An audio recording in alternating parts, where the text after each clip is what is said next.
ये किसी एक धर्म के बारे में बहस नहीं है, ये बात सबको स्पष्ट होनी चाहिए। किसी धर्म को महान बताने या किसी धर्म को कमतर बताने की ये बहस नहीं है। तो यदि कोई इस उम्मीद से देख रहा है या यहां आया है तो मैं आपको आश्वस्त करना चाहता हूं कि आपको नाउम्मीदी हाथ लगेगी। इस बहस में बहुत ज्यादा धार्मिक प्रतीकों के इस्तेमाल को लेकर भी ये दोनों लोग जो अभी आपको गंभीर दिख रहे हैं भले लोग हैं, कल शाम को चाय पर मिले थे, बहुत हंसी मजाक भी इनके बीच हुआ था और गलबैयां डालते हुए एक तस्वीर भी हुई थी। ये इस बात का प्रमाण है कि इंटरनेट पर जो हल्ला मचा हुआ है उसके मुकाबले ये दोनों लोग बहुत ही अच्छे शांत ढंग से बहस के लिए राजी हो गए हैं। ट्विटर की बातें ट्विटर तक सीमित, एलन मस्क आजकल उसको एक्स कहते हैं। और अब इस बहस की शुरुआत मैं इन विद्वानों का, हालांकि इनको परिचय की जरूरत नहीं पर हो सकता है, हमें पत्रकारिता में सिखाया जाता है कि नेवर अज्यूम, विज्ञान भी यही कहता है।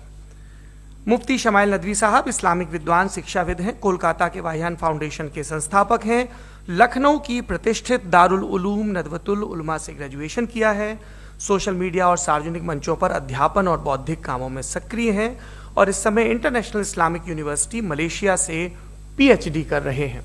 अच्छी बात यह है कि पढ़ाई के साथ साथ ट्रैवल ब्लॉग भी बनाते हैं। पेट्रोनस टावर के सामने का ब्लॉग हमने देखा। हमारे साथ जावेद अख्तर साहब हैं। जावेद अख्तर साहब कवि हैं, शायर हैं, गद्य भी लिखते हैं, फिल्मों के लिए संवाद लिखे हैं, गीत लिखे हैं। इससे इतर ये वैज्ञानिक सोच को लेकर या अपने डिक्लेयर्ड एथिज्म को लेकर भी मुखर रहते हैं और अपने तहीं रैशनैलिटी की बात करते हैं। देवियों और सज्जनों, डज गॉड एग्जिस्ट? इस सवाल का जवाब सब अपने अपने तहीं खोजने की कोशिश कर रहे हैं। कोई इसको गॉड डैम पार्टिकल की खोज बताता है, कोई गॉड पार्टिकल की खोज बताता है, कोई हिग्स बोसान की खोज बताता है, कोई ये सवाल जवाब तलाशने की कोशिश करता है कि मास एग्जिस्टेंस में आखिर आया कैसे, हुआ क्या था, सृष्टि के पहले, समय के पहले क्या था। और कोई ये कहता है कि ये सारी खोजें जिस मस्तिष्क में हो रही हैं प्रकृति के क्रम में, वो कैसे विकसित हुआ। मैं उम्मीद करता हूं कि हम आज इन बुनियादी सवालों के कुछ जवाब हासिल करने में कामयाब हों। मैं सबसे पहले मंच पर आमंत्रित कर रहा हूं मुफ्ती शमाइल नदवी साहब को। आइए सर। जी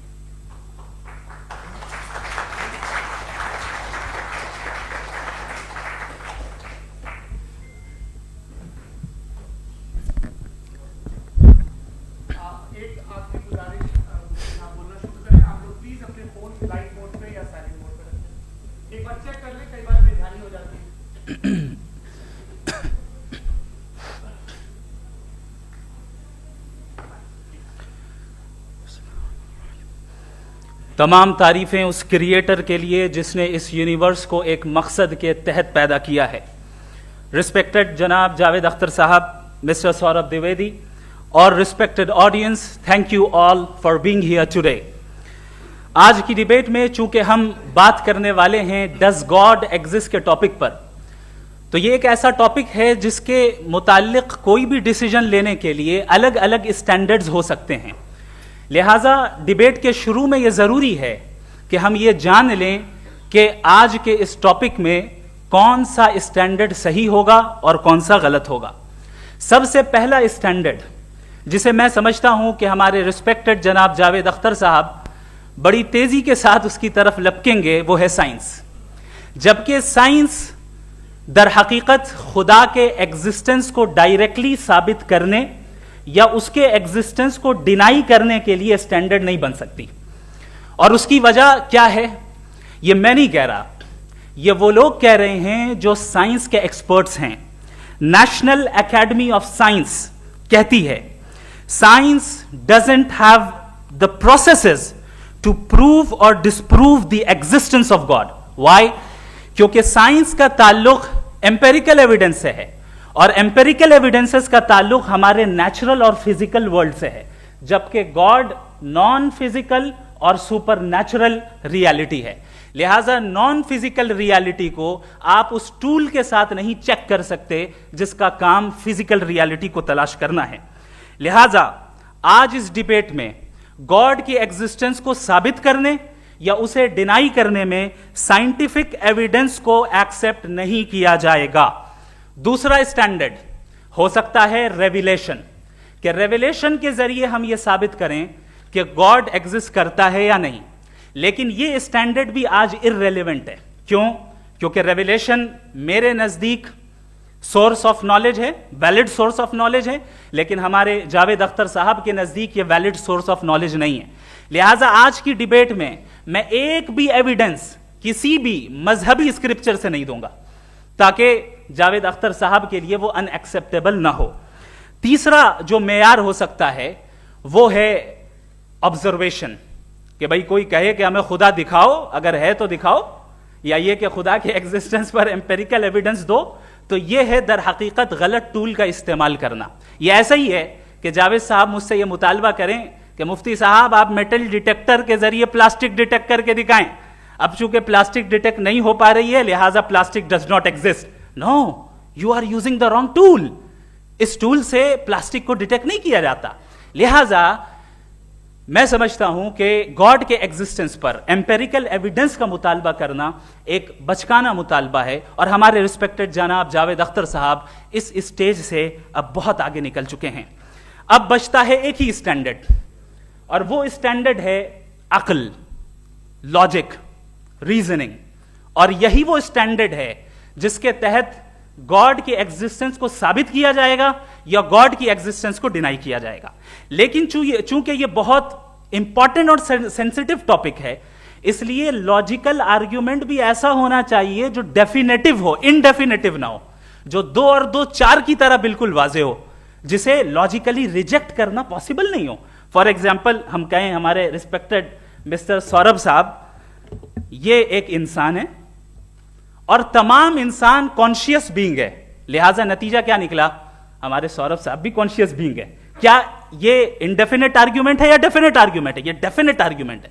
ये 2 और 2 की तरह वाजे है, इसमें किसी तरह जो है लॉजिकली इसको रिजेक्ट नहीं किया जा सकता। तो अगर आज हमारे जावेद अख्तर साहब ऐसी कोई अकली दलील और लॉजिकल एविडेंस दें खुदा के ना होने पर जो डेफिनेट भी हो, तो मैं ये ऐलान करता हूं कि यकीनन मैं उस एविडेंस को कबूल करूंगा और उस पर गौर करूंगा। लेकिन साथ में यह भी ऐलान कर देता हूं प्रेडिक्शन के तौर पर कि ऐसा कोई डेफिनेट आर्ग्यूमेंट कोई नहीं पेश कर सकता।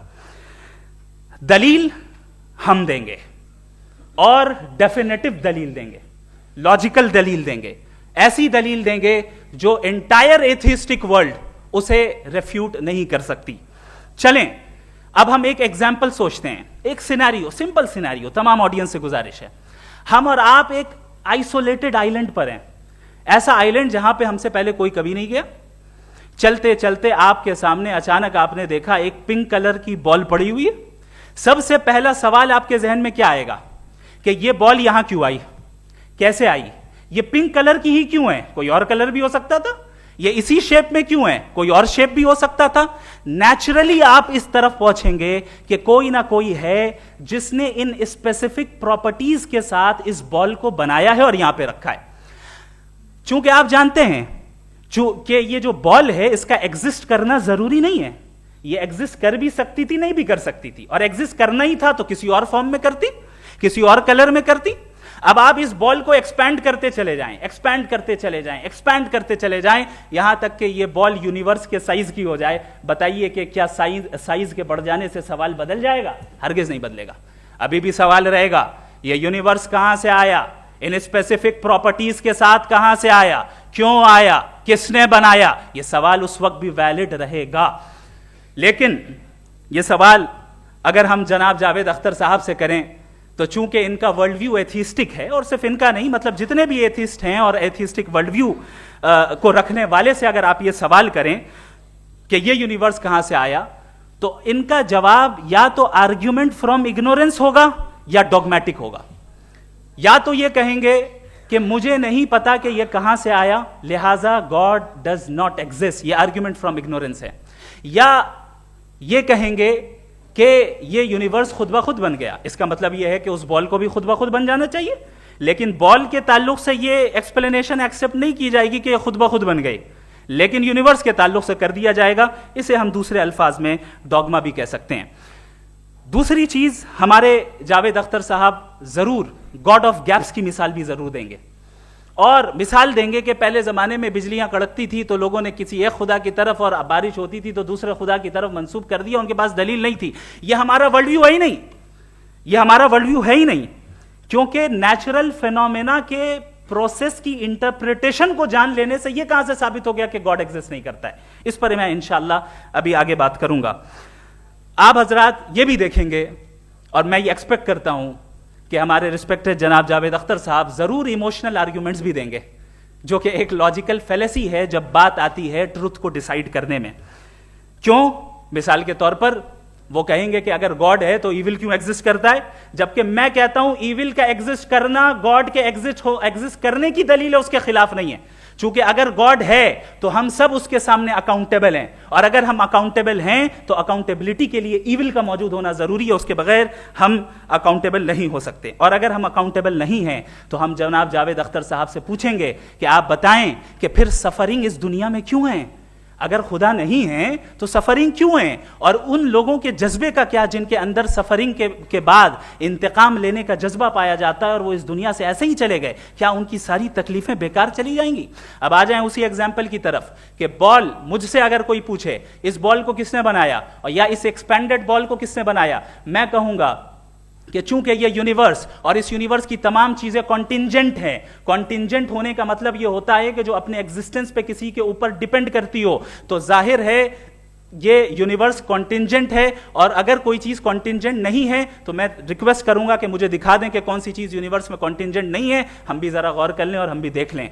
और जब कॉन्टिंजेंट चीजें मौजूद हैं तो फिलोसोफर्स की इस्तिलाह के मुताबिक, हम उस टर्मिनोलॉजी के मुताबिक हम उस जगह तक पहुंचते हैं और उस हस्ती तक पहुंचते हैं जिसे नेसेसरी बीइंग कहा जाता है, कि ये वो नेसेसरी बीइंग है जिसका मौजूद ना होना नामुमकिन हो। क्योंकि अगर ये मौजूद ना हो तो सारी चीजें एग्जिस्टेंस में आएंगी ही नहीं, और ये सारी कॉन्टिंजेंट चीजें उसी के ऊपर डिपेंड करती हैं।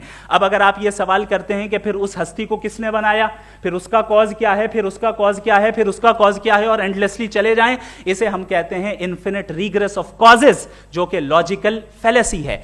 कॉन्सेप्चुअली इन्फिनिटी पॉसिबल है। मिसाल के तौर पे न्यूमेरिकल्स 1 2 3 गिनते चले जाएं, इन्फिनिट नंबर्स हैं। मैं कॉन्सेप्चुअली बात नहीं कर रहा, प्रैक्टिकली रियलिटी में साबित करके दिखाएं कि infinite regress of causes possible है या नहीं। अगर पॉसिबल है तो हम मान लेंगे, मिसाल दे दें, और पॉसिबल नहीं है तो एक ही ऑप्शन बचता है जिसे हम कहते हैं नेसेसरी बीइंग। ऐसी नेसेसरी बीइंग जो इंडिपेंडेंट है, क्योंकि अगर वो डिपेंडेंट हुई तो वो नेसेसरी नहीं रहेगी। ऐसी इंडिपेंडेंट बीइंग जो इटर्नल है, अगर वो इटर्नल नहीं होगी, उसकी बिगिनिंग होगी तो वो खुद कॉन्टिंजेंट है। ऐसी बीइंग जो पावरफुल है, क्योंकि कॉन्टिंजेंट को एक्चुअलाइज करने के लिए पावर चाहिए। ऐसी बीइंग जो इंटेलिजेंट है और नॉलेजेबल है, क्योंकि ये यूनिवर्स स्पेसिफिक फॉर्म और स्पेसिफिक लॉज ऑफ नेचर के तहत प्रिसाइजली चल रहा है।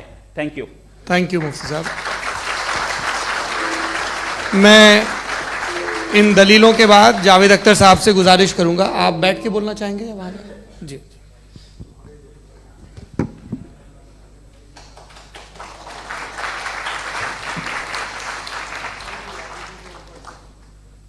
पहले तो मैं मुफ्ती साहब को एक अच्छी खबर देना चाहूँगा कि मेरी नॉलेज साइंस के बारे में बड़ी मामूली है, तो आप फिक्र ना करें उसकी, लेकिन कुछ कॉमन सेंस है मुझ में। देखिए, ये खुदा का तस्वुर कोई नया तस्वुर नहीं है, ये सदियों से रहा है। ये कुछ रिलीजन 3000 साल पुराने होंगे, 4000 साल पुराने होंगे, लेकिन इंसान कोई 10,000 12,000 साल से एग्जिस्ट करता है होमोसेपियन की शक्ल में, और हमेशा कुछ ना कुछ मज़हब रहे। ये मज़हब जाहिलों के नहीं थे, ये मज़हब एक ऐसी ग्रीक सोसाइटी के थे जहाँ बड़े बड़े फिलोसफर्स पैदा हुए। ये मज़हब इजिप्शियंस के थे जिन्होंने पिरामिड्स बनाए थे। ये रोमन्स के थे कि जिनका आर्किटेक्चर और सेनेट यानी पहली बुनियाद डेमोक्रेसी की, लिमिटेड थी मगर डेमोक्रेसी थी, ये उन लोगों ने किए थे। तो इनका जो जुपिटर था, रा था, ज़्यूस था, उन्हें उस पर इतना ही एतमाद था जितना आज किसी मजहबी आदमी को अपने खुदा पे होगा। क्रिश्चियनिटी आने से पहले यूरोप में एक मजहब था, जर्मेनिक रिलीजन। उसका एक खुदा था, उसकी एक बीवी थी, उसके 2 बेटे थे, एक बेटी थी। फिर जर्मनी में जब यूरोप में क्रिश्चियनिटी आई तो वो खुदा, उसकी बीवी और पूरे ख़ानदान चला गया। तो हमने, अगर हम हिस्ट्री देखें तो खुदा जो है वो ज़्यादातर फ़नी है, वो हमेशा रहे नहीं। और वो जो लोग इन्हें मानते थे उनको आप कहें वो तो जाहिल थे, उन्हें तो कुछ पता ही नहीं था, ऐसा नहीं है। वो अपने वक्त में बड़े काबिल लोग थे और अपने वक्त में उन्होंने बड़े बड़े काम किए हैं, फिलोसफर्स थे, साइंटिस्ट थे, लेकिन उनका मजहब कहाँ गया, उनके खुदा कहाँ गए? आज जो खुदा हैं दुनिया में लोग उन्हें मानते हैं। आपको क्या मालूम कि कितने बरसों के बाद क्या होने वाला है? हम यूरोप में देखते हैं तो चर्च खाली हैं। तो वक्त के साथ चीज़ें बदलती हैं। जहाँ तक इसका ताल्लुक है मजहबों का, हर मजहब आपसे एक चीज़ मांगता है, फेथ। ये फेथ क्या चीज़ होती है? What is the difference between faith and belief? ये तो बहुत ही अहमखाना बात होगी कि कोई आदमी कहे साहब अगर खुदा है तो मुझे दिखाइए। ये तो जाहिलाना बात हुई। मैंने तो नॉर्थ पोल नहीं देखा है, मगर मैं मानता हूँ कि नॉर्थ पोल है। मैं क्यों मानता हूँ? इसलिए कि अगर ये दुनिया राउंड है तो उसका कोई टॉप होगा। कुछ लोग हैं जो वहाँ गए भी हैं, कॉमन सेंस कहता है कि ऐसा होगा, सबूत है, गवाह है, रीज़न है। तो ये मेरा फेथ नहीं है। तो फेथ में और बिलीफ में डिफरेंस क्या है? जो मजहब मांगता है आपसे, हर मजहब फेथ मांगता है। फेथ का मतलब ये है कि ना कोई गवाह हो, ना कोई सबूत हो, ना कोई रैशनल हो, ना कोई लॉजिक हो, ना कोई प्रूफ हो, मगर तुम एक बात को मानो। ये है फेथ। वरना बिलीफ होता। अगर इसमें कुछ भी सबूत होते, गवाह होते, तो फिर इसे आप बिलीफ कहते। जैसे मेरा बिलीफ है कि नॉर्थ पोल है, मेरा फेथ थोड़ी है। फेथ इन तमाम शर्तों को रद्द करता है। तो फिर स्टुपिडिटी क्या है? अगर मैं एक बात ऐसी मानूं जिसकी ना कोई लॉजिक है, ना कोई रैशनल है, ना कोई प्रूफ है, ना कोई गवाह है, ना कोई सबूत है, और मैं उसे मानूं, तो ये स्टुपिडिटी हुई। इसे ही भाई कल को मैं यकीन कर लूं कि एलॉन मस्क जो है मेरा भाई है, तो मुझे इंतहाई खुशी होगी, सुकून भी बहुत मिलेगा मुझे। लेकिन और कहे भाई क्यों मानते हो, क्या सबूत है भाई, वो तो अमेरिकन है और तुम तो इंडियन हो, वो तो नस्ल लगे, तुम्हें कभी मिले भी नहीं। साहब देखिए मेरा फेथ है, इस पर बात न किया। फेथ का मतलब ही यह है कि आप प्रूव नहीं कर सकते। अगर आप प्रूव कर सकते हो तो फेथ की जरूरत ही नहीं, फिर तो आप बात करेंगे, आप कितनी बहस कर लीजिए। अल्टीमेटली दुनिया का हर मजहब फेथ पे टिका है, और फेथ का मतलब है एक ऐसा यकीन जिसका कोई सबूत, कोई गवाह, कोई रैशनल नहीं। अब आप ये कहें, क्या आप ये क्यों कह रहे हैं कि साहब ये कायनात किसने बनाई? कमाल ये है कि आपने बताया कि एक आइलैंड पे गए और एक बॉल देखी। आपने ये नहीं कहा कि आइलैंड किसने बनाया, आपको सिर्फ बॉल पे हैरत हुई। हमने आइलैंड पे हमने हैरत नहीं की, होते हैं आइलैंड। इसी तरह ये आइलैंड है, सितारे, ये गैलेक्सीज, ये सब आइलैंड हैं, खला में। हम उन्हें टेकन फॉर ग्रांटेड लेते हैं, हम पूछते नहीं किसने बनाए। आपने जजीरे के बारे में भी नहीं पूछा है। मेरी पैदाइश कैसे हुई? क्या मैं प्लान पैदा हुआ था? I was plan to be born, या एक लकी स्पर्म था जो किसी एक से चिपक गया? मेरी पैदाइश रैंडम। और इंसाफ जिसे आप कहते हैं, इंसाफ का तो नेचर से कोई वास्ता ही नहीं है। जो आप कहते हैं कि एक दिन इंसाफ मिलेगा, इंसाफ is a human concept. Nature में कोई इंसाफ नहीं। अगर शेर हिरन को खा जाता है तो उसे कोई सजा नहीं मिलती। अगर एक आंधी आती है और हरे भरे पेड़ों को उखाड़ के फेंक देती है तो आंधियों की जेल नहीं होती है। नेचर में इंसाफ नहीं, इसलिए मुझे नेचर को इंसाफ की जरूरत भी नहीं। नेचर तमाम एक है। अब हम कहें कि साहब ये देखिए जो मैंने खाना खाया था, ये मेरी आंख तो नहीं यूं कर दिया उसे, तो इसे सजा मिलनी नहीं। वो सिस्टम है, ऐसे ही चल रहा है। नेचर बगैर इंसाफ के है। इंसाफ इज अ ह्यूमन कॉन्सेप्ट। तो जो आपसे कहता है कि मैं तुम्हें इंसाफ दूंगा, वो इंसानी जहन की पैदावार है। ये नेचुरल है ही नहीं, ये आसमानी है ही नहीं। नेचर का तसव्वुर, इंसाफ का तसव्वुर। भाई आप साथ मिलते हैं, अब आप लेफ्ट हैंड ड्राइव कर लें, ये क्या है? तमाम सच, तमाम नेकी, तमाम शराफत लेफ्ट हैंड ड्राइव है। वरना क्या होगा, या तो आप क्रॉस कर देंगे, आपका एक्सीडेंट हो जाएगा, या आप किसी को मार देंगे, या ट्रैफिक जैम हो जाएगा। झूठ, बेईमानी, रिश्वतखोरी, ये तमाम जो है driving on the wrong side है। इसके ऊपर कुछ नहीं। ये तो हमने बनाया, जैसे हमने लेफ्ट हैंड ड्राइव बनाई है। ये कॉन्सेप्ट ऑफ इंसाफ जो है ये हमारा है, इसका नेचर से कोई वास्ता नहीं। शेर खा जाता है हिरन को, उसे जेल होती है क्या? कुछ भी नहीं, है ही नहीं। तो ये जो दुनिया के रिलीजन प्रॉमिस करते हैं आपसे इंसाफ, इसी से मालूम होता है कि ये मैन मेड है। ये तसव्वुर कहीं और का है ही नहीं। जो नेचर है, कुछ लोग कहते हैं नेचर ही खुदा है, तो नेचर में तो इंसाफ नहीं कहीं। और आप वादा कर रहे हैं कि तुम्हें मरने के बाद इंसाफ मिलेगा। मुझे अगर मिलेगा तो मैं बहुत खुश होऊंगा, लेकिन मैं यकीन नहीं कर पाता हूं, इसलिए कि मैं फेथ नहीं पैदा कर सकता। The very fact that religions demand faith, इसका मतलब है कि उनके पास जस्टिफिकेशन नहीं है। अच्छा साहब, फिर रिलीजन अगर मॉडरेशन में है, कोई सा भी नहीं, वो आप में कुछ खूबियां भी पैदा करता होगा, देखिए उससे ये फ़ायदा है, वो फ़ायदा है। अल्कोहल जो है वो ज़्यादातर दवाओं में यूज़ होती है, और एक सर्वे किया गया था अमेरिका में कि लॉन्जिटिविटी किन लोगों की है। तो एक तरफ वो लोग थे जो शराब पीते ही नहीं थे, और एक तरफ वो थे जो एक बोतल शराब रोज पीते थे। सबसे ज़्यादा लंबी उम्र उनकी है जो 2 पैग नाप के शराब पीते हैं और खाना खाते हैं। मगर हम शराब को बुरा समझते हैं, मैं भी बुरा समझता हूँ। क्यों? ऐसा होता नहीं। कुछ चीज़ों में आदत होती है कि वो बढ़ती है। आज तक में एक आदमी दूध पीता है, आप 10 साल बाद भी मिलेंगे तो एक ही गिलास पीता होगा। ऐसा नहीं होता, सुबह से दूध पीता रहता है। मिल्कोहलिक मैंने नहीं देखे, अल्कोहलिक होते हैं। ये टेंडेंसी है मजहब की कि वो बढ़ता है, जैसे कैंसर बढ़ता है, जैसे शराब बढ़ती है। कुछ लोग होंगे जो उसे सही तरह से यूज़ करते हैं।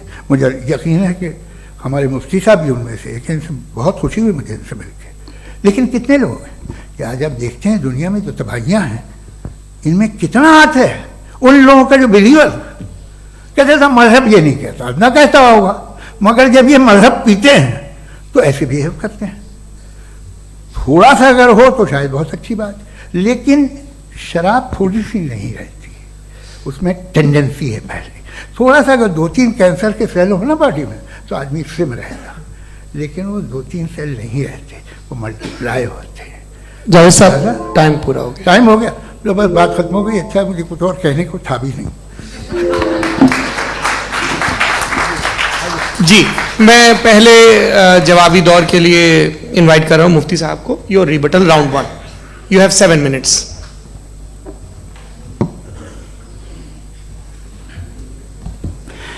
Thank you very much Javed साहब, आपकी बात को सुनकर बड़े महजूज हुए हम लोग। महजूज, do you understand? We enjoyed. Okay, अब थोड़ा सा लॉजिकली उसको हम लोग देखते हैं। दरअसल हम लोगों ने कल गुजारिश की थी मुफ्ती साहब से भी, जावेद साहब से भी, कि हिंदुस्तानी जबान आम फहम सबको समझ में आ जाए, और जहां कहीं आप मुश्किल शब्द इस्तेमाल करें वहां बताते भी चलें। Thank you. तो सबसे पहले हमारे रिस्पेक्टेड जावेद साहब ने हवाला दिया कि खुदा फानी है। कितने मजहब आगे चले गए, किसी ने जुपिटर को खुदा माना, किसी ने किसी को माना। मैं कहता हूं जिसने कॉन्टिंजेंट चीज को खुदा माना, गलत माना, वो खुदा ही नहीं, वो खुदा ही नहीं है। हम तो नेसेसरी बीइंग को साबित करने बैठे हैं, वो नेसेसरी कॉज जो इटरनल है, जो अबदी भी है और अजली भी है। हम किसी और को साबित करने नहीं बैठे। दूसरी चीज उन्होंने कहा कि फेथ एंड बिलीफ, ये एक ऐसी डेफिनेशन है फेथ की जो इन्होंने पहली मर्तबा पेश की है, या माफ कीजिएगा इन्होंने पहली मर्तबा पेश नहीं की है, रिचर्ड डॉकिंस ने पहली मर्तबा पेश की है। मुझे मालूम है ये सोर्स कहां से है। एपिस्टेमोलॉजिकली फेथ और बिलीफ का फर्क आप इस तरह नहीं कर सकते सर। फेथ सही भी होता है, गलत भी होता है, बिलीफ सही भी होता है, गलत भी होता है। जो लॉजिक, रीजन और एविडेंस से बैक्ड होगा वो फेथ सही होगा। और आप जिस फेथ की बात कर रहे हैं कि इलॉजिकल है और उसके पीछे नहीं है, तो we are on the same page. हम नहीं मानते उस फेथ को, जो फेथ ऐसा हो जिसके पीछे कोई लॉजिक ना हो, एविडेंस ना हो, हम नहीं मानते। हम तो उस फेथ के कायल हैं जिसके पीछे लॉजिक हो और एविडेंस हो। तो बिलीफ सही भी होता है, गलत भी होता है, फेथ भी सही होता है और गलत भी होता है। तो आज फेथ और बिलीफ के डिफरेंस पे बात नहीं हो रही है। आज आप चाहे फेथ एक्सेप्ट कर लें या बिलीफ एक्सेप्ट कर लें, आज ये बात होगी कि ट्रूथ क्या है, चाहे ट्रू बिलीफ सही है या ट्रू फेथ सही है, और फॉल्स फेथ क्या है और फॉल्स बिलीफ क्या है, बात इस पे हो रही। दूसरी चीज इन्होंने पूछा, स्टुपिडिटी फिर क्या है? अगर फेथ, रिलीजन स्टुपिडिटी नहीं है तो और क्या है? चूंकि फेथ का मुतालबा करते हैं तो स्टुपिडिटी क्या है? मैं कहता हूं स्टुपिडिटी एथिज्म है। उसकी वजह यह है कि आप एक सड़क पे जा रहे हो और आप किसी गार्डन में जाएं और देखें वहां लिखा है फूलों के साथ, I love Javed Akhtar, and I really do, I love you sir. So जब आप वहां पर पहुंचे तो वहां पहुंचकर अब ये बताएं, क्या आप ये कहेंगे वाह व्हाट अ नेचुरल सिलेक्शन? ये क्या नेचुरल सिलेक्शन है? नहीं, ये प्रिसाइजली डिजाइंड है, इसके पीछे डिजाइनर है। लिहाजा अगर कोई एक ऐसी कॉमन सेंस की बात को कबूल नहीं कर रहा है कि यूनिवर्स जो इतने प्रिसाइजली काम कर रहा है, हम कह दें कि खुद ब खुद बन गई, मैं समझता हूं इससे बड़ी स्टुपिडिटी और कुछ नहीं है। ये इर्रेशनल चीज है। फिर हमारे सर ने कहा कि आपने बॉल पे फोकस किया, आइलैंड पे फोकस नहीं किया। अरे आइलैंड को किसने बनाया यही समझाने के लिए तो बॉल की मिसाल दे रहा हूं। और बॉल भी कॉन्टिंजेंट है, आइलैंड भी कॉन्टिंजेंट है, दोनों नेसेसरी बीइंग का मुतालबा करते हैं। आगे इन्होंने कहा कि नेचर में कोई इंसाफ नहीं है, हम डिसाइड करते हैं कि मोरालिटी क्या होती है, इंसाफ क्या होता है। हम डिसाइड करते हैं, जैसे ड्राइविंग सीट में ट्रैफिक वाला, ये तो किसी खुदा ने नहीं कहा, ये है, इसे कहते हैं फॉल्स इक्विवेलेंस। ये एक लॉजिकल फेलेसी है। आपने जो है मिसाल दी ड्राइविंग की और ट्रैफिक की, ये सब्जेक्टिव मोरालिटी है। आप सब्जेक्टिव मोरालिटी को मिसाल बनाकर ऑब्जेक्टिव मोरालिटी के ऊपर नहीं थोप सकते। इंसाफ की ऑब्जेक्टिव मोरालिटी। अगर आप ये कहते हैं कि नेचर में इंसाफ नहीं है, तो इंसाफ का न होना ये नेचुरल हुआ, तो फिर नेचर को नेचर रहने दे, क्यों हम इतना स्ट्राइव कर रहे हैं दुनिया में इंसाफ लाने के लिए? ये तो इलॉजिकल बात है, इर्रेशनल बात है। इसलिए बहुत सी चीजें ऐसी हैं जो ऑब्जेक्टिवली जो है इविल या गुड हैं, और बहुत सी चीजें ऐसी हैं जो सब्जेक्टिवली हैं। सब्जेक्टिवली जो मोरल होता है या इमोरल होता है, उसको हम सोशल कंसेंसस से या पर्सनल प्रेफरेंस से डिसाइड करते हैं। लेकिन जो ऑब्जेक्टिव मोरालिटी है, जिसमें इंसाफ आया, जो इन्होंने बार बार रिपीट किया, ये ऑब्जेक्टिव है, सब्जेक्टिव नहीं है। अगर आप कहते हैं ये सब्जेक्टिव है, तो मेरा सवाल आपसे ये है, क्या सोशल कंसेंसस के जरिए अगर जुल्म को सही करार दे दिया जाएगा तो आप जुल्म को जस्टिफाई करेंगे? दूसरी चीज इन्होंने यह कहा कि 2 पैक शराब पी लें तो वो उतने पे नहीं रहता, बढ़ जाता है। यही मामला मजहब के साथ है। 2 पैक आप पी लें, बढ़ेगा। तो ये एक ऐसी मिसाल है, इसको कहीं भी फिट कर लें कि आप एथिज्म पे जब फिट करें, जब आप 2 पैक एथिज्म का लेंगे ना, तो वो बढ़ बढ़ के नॉर्थ कोरिया बनेगा। Thank you.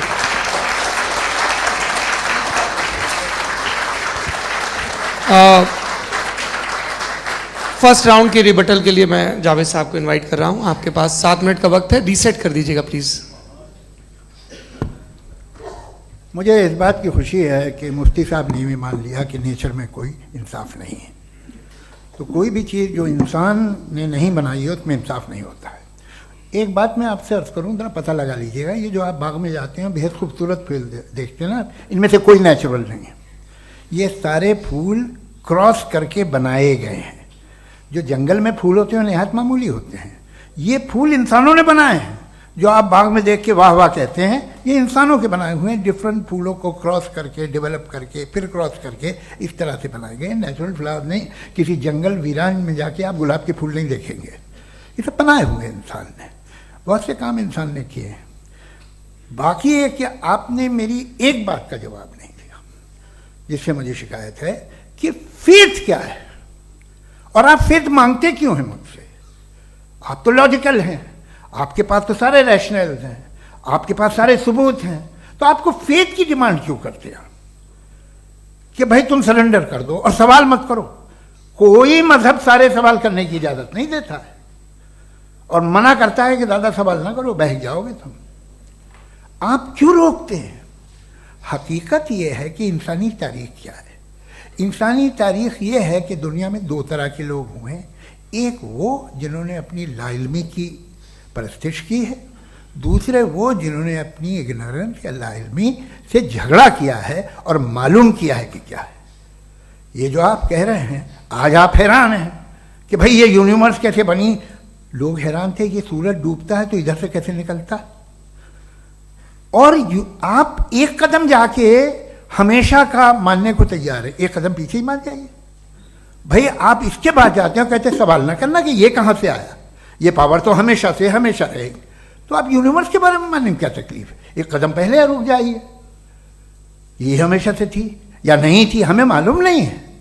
और ये कहना कि हमें मालूम नहीं है, कमाल ये है कि दुनिया के सारे मजहब सब जानते हैं ये दुनिया कैसे बनी थी, कैसे मिटेगी, मरने के बाद क्या होगा, इनको सब इल्म है। इनको किसी को डायनासोर होते थे पहले ये नहीं पता था, किसी को नहीं पता।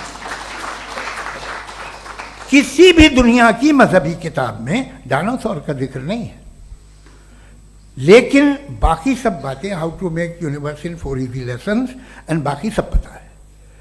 जिसको सब पता है वो गड़बड़ है। हम में ये इनकिसार, ये ह्यूमिलिटी होनी चाहिए कि हम ये कहें कि हमें ये बहुत सारी बातें नहीं मालूम, लेकिन हम उनकी परस्तिश न करना, अपनी लाइल्मी को की परस्तिश न करें, हम उसे पता लगाने की कोशिश करें। जिस दुनिया में आप बैठे हैं सर, ये हॉल जो है, ये इलेक्ट्रिसिटी जो है, ये माइक जो है, जिस हवाई जहाज से आप आए थे, वो जिस कार से आप यहाँ आए हैं, ये सब उन लोगों की बनाई हुई है जिन्होंने सवाल किए थे। ये दुनिया जिसमें आप आज आराम से हैं, ये उन लोगों की बनाई है कि जिन्होंने सवाल किए थे, और हर स्टेज पे इन सवालों को मकरूह कहा गया था, गलत कहा गया था। आप जरा तारीख पढ़िए, एक बड़ी दिलचस्प किताब है बर्ट्रैंड रसेल की, जिसमें उसने रिलीजन एंड साइंस कि कब से रिलीजन जो है साइंस के अगेंस्ट है, और हद तो यह है कि भाप के इंजन के खिलाफ थे, स्टीम इंजन के भी खिलाफ थे, और फतवे हुए उन पर, वेटिकन ने दिए। तो ये हमेशा, अभी जैसे ही ये राइट विंगर आते हैं अमेरिका में पावर में, तो वो जो अपना ये क्या बोलते हैं उसे, सीड क्या बोलते हैं, सीड क्या जो, हाँ नहीं सीड जो होते हैं जिन पे जी, नहीं भाई, वो जो ह्यूमन बॉडी के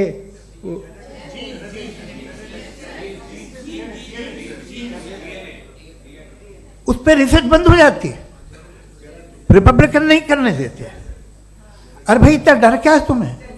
एक ज़माने में बहुत नाराज थे ये सारे मजहबी लोग कि ये इंसान तो इंसान बनाने की कोशिश कर रहा है। आपको क्या तकलीफ भाई, बना ले तो बना लेने दो, ये खौफ क्या है? और ये सब आज जो आप कह रहे हैं नामुमकिन है, ये कैसे हुआ? मुझे एक किस्सा याद आता है। जब मैं 6ठी क्लास में था तो मैं मैथमेटिक्स में बहुत वीक था, तो एक टीचर रख दिया गया, उसने 1 2 3 4 5 6 7 को सिखा दिया मुझे। वो दिन मैं भूल नहीं सकता हूँ मुफ्ती साहब, जिस दिन उसने ये बताया कि 1/2 क्या होता है और 3/4 क्या होता है। मुझे ऐसा लगा कि मेरा सर बीच से फट जाएगा। ये आदमी कह रहा है कि जो दीवार के अंदर जाओ वॉक करते हुए। आज हंसता हूँ मैं इस बात पे। तो आज जो बातें आपके जहन से बिल्कुल परे हैं और आप हैरान होते उन्हें देख के, एक वक्त आएगा कि मामूली लगेंगे। और हुआ है, आपकी इंसानी तारीख ही है। इतनी जल्दी सारे फैसले आप मत कर लीजिए, थोड़ा ये ह्यूमिलिटी रखिए कि भाई ये हमें नहीं मालूम। ये कहने में क्या आ रहा है? ये यूनिवर्स कहाँ तक फैली, ये कब से है और कब तक रहेगी, हमें नहीं मालूम। आपने फैसला कर लिया कब बनी। ये आपके हिसाब से कोई 14 बिलियन ईयर बनी जो समझा जाता है। उससे पहले हजारों करोड़ों अरबों साल तक खुदा बैठा क्या कर रहा था? खामोश बैठा था ऐसे ही, जमाइया ले रहा था। फिर उसे आइडिया आया, यार एक काम करते, वक्त अच्छा गुजर जाएगा, यूनिवर्स पर आपसे। सोचिए, वो तो हमेशा से है ना, मगर यूनिवर्स हमेशा से नहीं है, ये तो बनाई गई है। और उससे पहले क्या था, इनका क्या काम था? कैसी बात है, ये बड़ा आसान है। जो बात हमें आज धीरे धीरे पता चली है, बरसों 2000 और 2500 साल पहले आपको किसी ने बता दिया कि क्या था, आप मान गए, और तब से वही मान रहे हैं जो 2500 साल पहले कहा गया था। सब कुछ बदल गया है, सॉल्व हो रही हैं चीज़ें। अभी साइंस बिल्कुल दावा नहीं करती, या कोई फिलोसफर ये दावा नहीं करता कि हमें सब मालूम, बल्कि वो कहता है कि हमें जितना मालूम होता है उससे ये मालूम होता है कि हमें कितना कम मालूम। तो हम अपनी जहालत से लड़े, उसकी परस्तिश न करें। जी, time, thank you so much. मैं तर्कों की श्रृंखला में राउंड 2 के लिए मुफ्ती साहब को आमंत्रित कर रहा हूं। आपके पास एक बार फिर से 7 मिनट का वक्त है। शुक्रिया। जनाब जावेद अख्तर साहब कई मर्तबा दोहरा रहे हैं कि फेथ का मतलब बताइए, फेथ का मतलब बताइए। मैंने बता दिया, फेथ सही भी होता है, गलत भी होता है। और आज हम फेथ पे बात नहीं कर रहे, हम ट्रूथ और डज गॉड एग्जिस्ट पे बात कर रहे हैं। क्या डज गॉड एग्जिस्ट, ये ट्रूथ यानी गॉड है या नहीं है, इसमें से दोनों ट्रूथ क्या है। अब आप उसे फेथ कह लें, बिलीफ कह लें, नॉट माई बिजनेस। उसके बाद आपने कहा कि भाई सवाल करने से मजहब रोकता है। मैं कहता हूं जो रोकता है वो रोकता होगा, मैं नहीं रोकता, बल्कि सवाल करें, सवाल करना चाहिए। सवाल कर करके तो हम आगे बढ़ते हैं, तरक्की करते हैं, और इसीलिए मैं आज यहां पे आया हूं। लेकिन सवाल सिर्फ खुदा से नहीं होगा, आपसे भी होगा। सवाल एथिज्म से भी होगा, सवाल सिर्फ मजहब से नहीं होगा, सबसे होगा। और आज मैं सवाल करूंगा और उम्मीद है कि आप जवाब देंगे। अभी तक आपने वैसे कॉन्टिंजेंसी आर्ग्यूमेंट का कोई जवाब नहीं दिया। चलें, आपने कहा यूनिवर्स के बारे में इटर्नल क्यों नहीं बोल देते। ये चूंकि लॉजिकली पॉसिबल ही नहीं है कि यूनिवर्स इटर्नल हो। यूनिवर्स एक कॉन्टिंजेंट चीज है जो टाइम एंड स्पेस के पाबंद है, टाइम एंड स्पेस से बाउंड है। जो टाइम एंड स्पेस से बाउंड होगा वो कॉन्टिंजेंट होगा, जो कॉन्टिंजेंट होगा वो उसकी बिगिनिंग हुई होगी, जिसकी बिगिनिंग हुई होगी वो इटर्नल नहीं हो सकता। ये तो कॉमन सी बात है। आपने कहा कि किसी मजहबी किताब में डायनासोर का जिक्र नहीं है। अफसोस कि आज तक किसी मैथमेटिक्स की किताब में मुझे डायनासोर का जिक्र नहीं मिला। तो इसका मतलब मैथमेटिक्स की किताब बेकार है? नहीं, उसका वो टॉपिक नहीं है। रेवलेशन का और मजहबी किताबों का टॉपिक ये नहीं है कि आपको आके बताए साइकिल कैसे बनाते हैं, या आकर ये बताएं कि जो है डायनासोर कब था। वो तो मोरालिटी सिखाने आया है, गॉड के बारे में बताने आया, नॉन फिजिकल रियलिटी की हकीकत को सिखाने के लिए आया। रिलीजियन साइंस को रोकता है? नहीं रोकता। अगर रोकता है तो गलत करता है। रिलीजियन साइंटिज्म को रोकता है, जिसमें हमारे जावेद साहब मुब्तला हैं। साइंस और साइंटिज्म में फर्क है। साइंटिज्म यह है कि आप समझें कि साइंस और साइंटिफिक मेथोडोलॉजी ये नॉलेज को हासिल करने का वाहिद सोर्स ऑफ नॉलेज है। यह है साइंटिज्म। हम इसे रिजेक्ट करते हैं। हम साइंस को तो तरक्की करते हैं, भाई आप हमारी पूरी तारीख कर लें, पढ़ लें तो आपको पता चल जाएगा। बहरहाल ये अलग टॉपिक है। उसके बाद इन्होंने एक लफ्ज कहा, वेटिकन ने फतवा दिया। वेटिकन का फतवे से कोई ताल्लुक नहीं है, दोनों कॉन्ट्राडिक्टरी अल्फाज हैं। उसके बाद उन्होंने कहा कि भाई हमें नहीं मालूम। अगर नहीं मालूम तो क्लियरली कह देना कि नहीं मालूम है, इसमें क्या हर्ज है। तो वही तो मैं कह रहा हूं ना कि आप कह दें कि नहीं मालूम, लेकिन क्लेम क्यों कर रहे हैं कि गॉड एग्जिस्ट नहीं कर रहा है। आप कह दें नहीं मालूम है, हो सकता है हो सकता ना हो, लेकिन आप क्लेम कर रहे हैं। The moment you say God does not exist, this is a claim, and now the burden of proof is upon you too, जैसे हमारे ऊपर है। और क्यों है मैं बताता हूं, क्यों है ये भी मैं बताता हूं। फिलोसॉफिकली जो क्लेम होता है ना, सिर्फ ये नहीं होता कि इंसान कहे पॉजिटिव क्लेम करे और नेगेटिव क्लेम करे तो बर्डन ऑफ प्रूफ नहीं है। आप मिसाल के तौर पे मैं कहूं कि फुला उस कमरे में कोई नहीं है, मैंने एक नॉलेज का क्लेम किया है। उस कमरे में कोई नहीं है, मैंने एक नॉलेज का क्लेम किया। या तो मैं कहूं मुझे नहीं पता, हो भी सकता है नहीं भी हो सकता है, this is not a claim. लेकिन जब मैं कह रहा हूं कि वहां कोई नहीं है, या मैं कह रहा हूं वहां कोई है, दोनों क्लेम है और दोनों के ऊपर बर्डन ऑफ प्रूफ है। हमारे ऊपर भी बर्डन ऑफ प्रूफ है। मैंने कंटिजेंसी आर्ग्यूमेंट दिया, इसे तोड़कर दिखाइए। आखिरी चीज, इन्होंने कहा कि खुदा दुनिया बनाने से पहले 150 साल पहले या करोड़ों साल पहले क्या कर रहा था? अरे हजरत, चलें, बहरहाल मैं जवाब दे देता हूं, आप हमारे रिस्पेक्टेड पर्सनालिटी हैं, अगर आप नहीं होते तो मैं ऐसे एंटरटेन ही नहीं करता।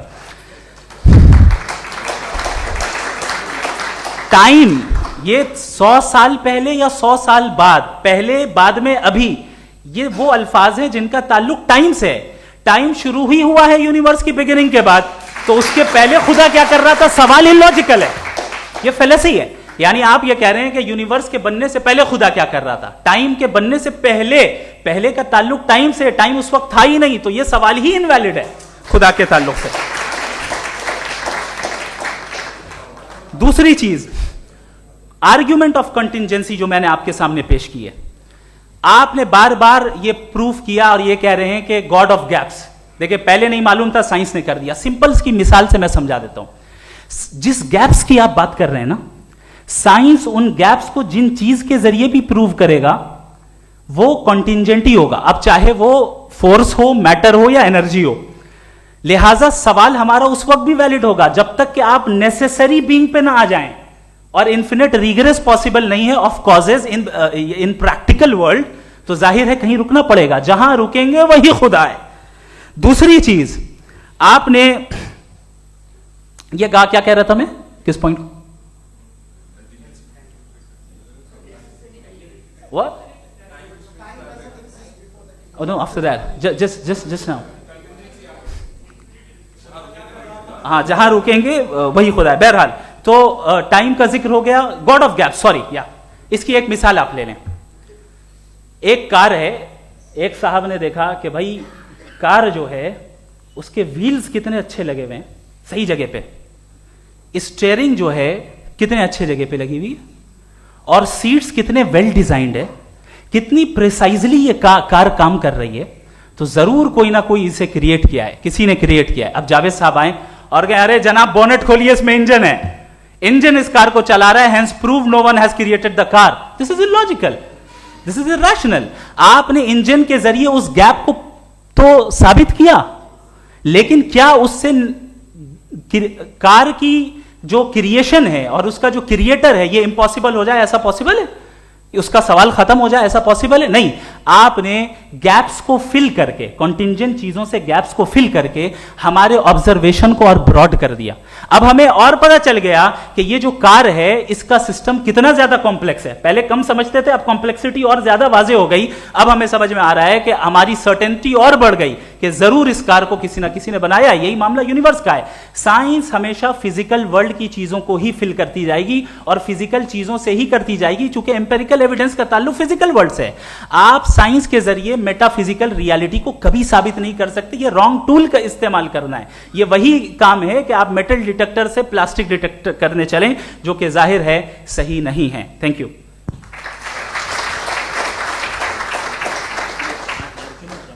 जी, ये आर्ग्यूमेंट का राउंड 2 है। हाँ। 7 मिनट है। पहले तो मैं आपसे अर्ज करूं कि आपने कहा कि जब कायनात ही नहीं थी तो वक्त भी नहीं था, कुछ भी नहीं था। कैसे नहीं था? खुदा था। एक एग्जिस्टेंस तो था ना खुदा का। तो जब खुदा था तो वक्त भी होगा। ऐसा नहीं कि कुछ भी नहीं था, खुदा था। अच्छा, बाकी एक आपने कहा साहब आप साबित कीजिए, आपके पास भी लॉजिक है या मेरे पास भी लॉजिक है। आप मेरा जिम्मेदारी नहीं है साबित करना कि खुदा है। बर्टन रसल ने बड़ी अच्छी बात कही। बर्टन रसल ने बड़ी अच्छी बात कही। मैं आपसे अगर ये दावा करूं कि एक चाय की केतली मरीख के चारों तरफ घूम रही है, मार्स के चारों तरफ, तो ये आपका काम नहीं है कि आप साबित करें कि कोई चाय की केतली नहीं है। ये मेरा काम है, मैंने दावा किया है। ये दावा तो मजहबी लोग करते हैं कि खुदा है। मैं क्यों साबित करूं कि नहीं है? जब तक आप मुझे कन्विंस नहीं कर देंगे मैं नहीं मानूंगा। आपकी जिम्मेदारी है, मेरी जिम्मेदारी नहीं है। दोयम ये कि ये जो आप कह रहे हैं, जो गैप्स हैं, ये गैप जब जब किसी मजहब को चैलेंज करते हैं, जब ऐसा कोई बात आती है तो हंगामा हो जाता है कि जब वो चैलेंज करें किसी फेथ को। ये तमाम साइंस जो है इसे मुख्तलिफ जगहों पे मुख्तलिफ वक्तों में मजहब ने रोकने की कोशिश की है।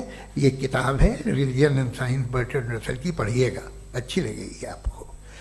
तारीख ही है साइंस, मजहब की साइंस से उसका यही रिश्ता है। अच्छा, अब ये हम सोचें कि बहरहाल ये वजूद जो है मज़हब और ये बिलीव इन गॉड इंसान को बेहतर बना देता है, तो एक काम कीजिए, हिंदुस्तान वर्ल्ड का नक्शा लीजिए और मार्क कीजिए कि रिलीजन कहाँ कहाँ ज़्यादा है, कहाँ कहाँ, चाहे वो लैटिन अमेरिका हो या मिडल ईस्ट हो या फार ईस्ट हो या हिंदुस्तान के वो इलाके जहाँ मजहबियत ज़्यादा है। रख दीजिए नक्शा अलग। अब दूसरा नक्शा कि कहाँ कहाँ नाइंसाफ़ी, रिप्रेशन, औरतों के हुकूक की पामाली, जुल्म, डिक्टेटरशिप कहाँ है, नक्शा एक ही होगा। तो आप मुझे बताएं कि जो इसका तरकीब इस्तेमाल क्या है, खुदा का तरकीब इस्तेमाल तो बताइए। आप छोटी सी दवा सड़क पे बेचते हैं, उसकी भी तरकीब इस्तेमाल बताते हैं। इसके इस्तेमाल से तो फायदे नहीं हुआ किसी को। जो सारे के सारे खराब मुल्क हैं, खराब समाज है, वो सारे जुल्म खुदा के नाम पे करते हैं। वो गलत करते हैं, सही करते हैं, मुझे क्या लेना देना उससे। इस्तेमाल से मालूम होता ना। एक विस्की की बोतल कभी शायद देखी हो आपने, लाल रंग की होती है, उस पर रोशनी और छपड़ा इंतहाई खूबसूरत लगती है, क्या बिगाड़ रही है किसी का, उसका इस्तेमाल गलत है, इसलिए आप उसे नापसंद करते हैं। इसका इस्तेमाल गलत है, इस तसव्वुर का इस्तेमाल ही गलत है और हमेशा से गलत हुआ है। आप देख लीजिए, इंसानी तारीख देख लीजिए, आज देख लीजिए, हिंदुस्तान देखिए, दुनिया देख लीजिए क्या हो रहा है।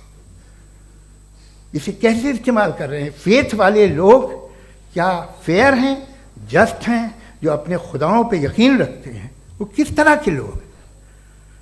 वो लोगों को इंसाफ देते हैं, वो बेहतर इंसान बने। तो इस दवा का फ़ायदा क्या है? चलो बहुत फ़ायदा हो रहा तो मैं इस्तेमाल कर लूँगा, मुझे तो इस दवा का कोई फ़ायदा दिखता ही नहीं।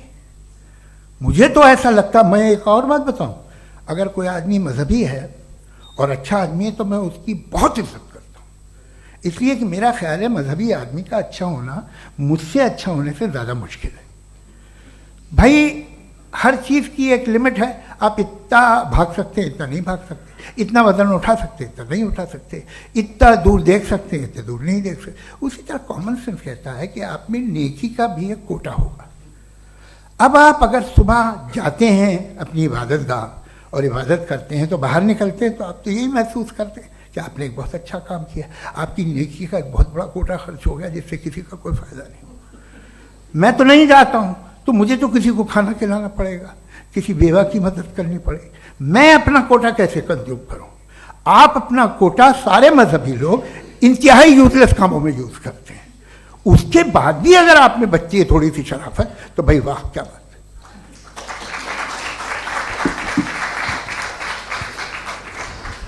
एक तो मुझे ये बात बहुत अच्छी लग रही है कि दोनों ही विद्वान समय को मानते हैं और बहुत समय से अपनी दलीलें और बाज़ दफ़ा समय से पहले अपनी तकरीरें पूरी करके अपनी अपनी कुर्सी पर बैठ रहे हैं। ये इस आर्ग्यूमेंट का राउंड 2 पूरा हुआ। अब रिबटल का राउंड 2 है और उसके बाद क्रॉस एग्जामिनेशन होगा। नहीं, आपका आर्ग्यूमेंट हो गया सर।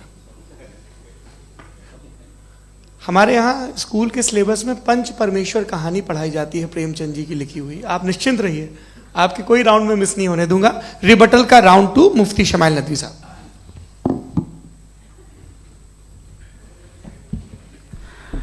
असल में जो हकीकी प्रॉब्लम है, असल प्रॉब्लम है, वो ये है कि जावेद साहब के पास कॉन्सेप्ट ऑफ गॉड क्लियर नहीं है। इन्होंने कहा कि कायनात से पहले खुदा तो था, तब भी तो टाइम होगा।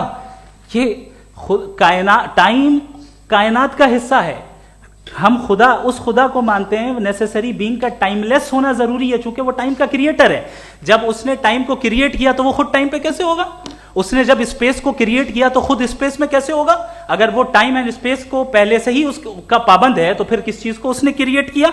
लिहाजा ये सवाल गलत है कि खुदा था तो टाइम होगा। बिल्कुल नहीं, टाइम के पाबंद हम हैं, खुदा नहीं है। हम फिजिकल वर्ल्ड से ताल्लुक रखते हैं, वो मेटाफिजिकल रियलिटी है। दूसरी चीज इन्होंने मिसाल दी कि चाय की केतली हवा में घूम रही होगी, और पता नहीं शायद वो बर्टन रसल का उन्होंने हवाला दिया। बहरहाल यही प्रॉब्लम है। प्रॉब्लम यही है कि हम चीजों के दरमियान डिफरेंशिएट नहीं कर पाते।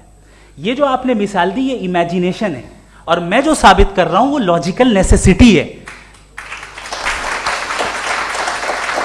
आप इमेजिन करने आए तो कुछ भी करें, जुपिटर में पिंक एलिफेंट होगा, यूनिकॉर्न होगा, करें, उससे कायनात पे क्या फर्क पड़ता है? उससे आप लॉजिकल नेसेसिटी साबित नहीं कर सकते। मैं तो उस प्राइम कॉज की बात कर रहा हूं, उस नेसेसरी बीइंग की बात कर रहा हूं जिसके बगैर इस कायनात का एग्जिस्टेंस मुमकिन नहीं है। दूसरी चीज, मजहब को साइंस चैलेंज करती है वगैरह वगैरह, ये हमारा टॉपिक ही नहीं है।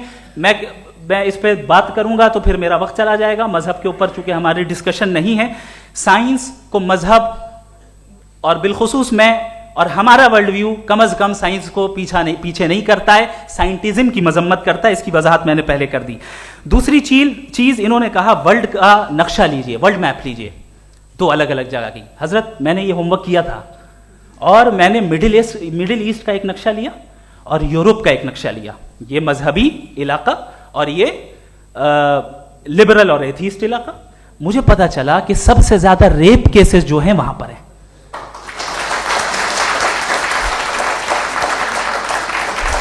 मुझे ये पता चला यूएन की रिपोर्ट के मुताबिक, मैं ये अपने घर से नहीं लेके आ रहा, कि जो वर्किंग वुमेन है यूरोपियन कंट्रीज में, उसमें 81% वुमेन सेक्सुअल हैरेसमेंट का वर्क में शुमार हो रही है। ये मिडिल ईस्ट में नहीं हो रहा है, वो मजहबी लोग हैं इसलिए नहीं हो रहा है।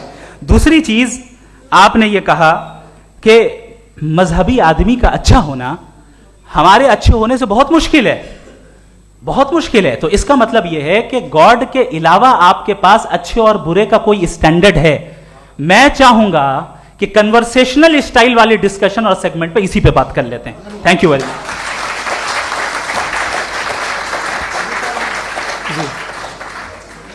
ये रिबटल का राउंड 2 है, आपके पास 5 मिनट का वक्त है और इसके बाद क्रॉस एग्जामिनेशन शुरू करेंगे। आप चाहें तो जो इन्होंने सवाल पूछे उनके जवाब आप रिबटल में भी दे सकते हैं। जी जी, देखिए पहले तो ये बात कि ये मिसाल गलत नहीं है, गलत है।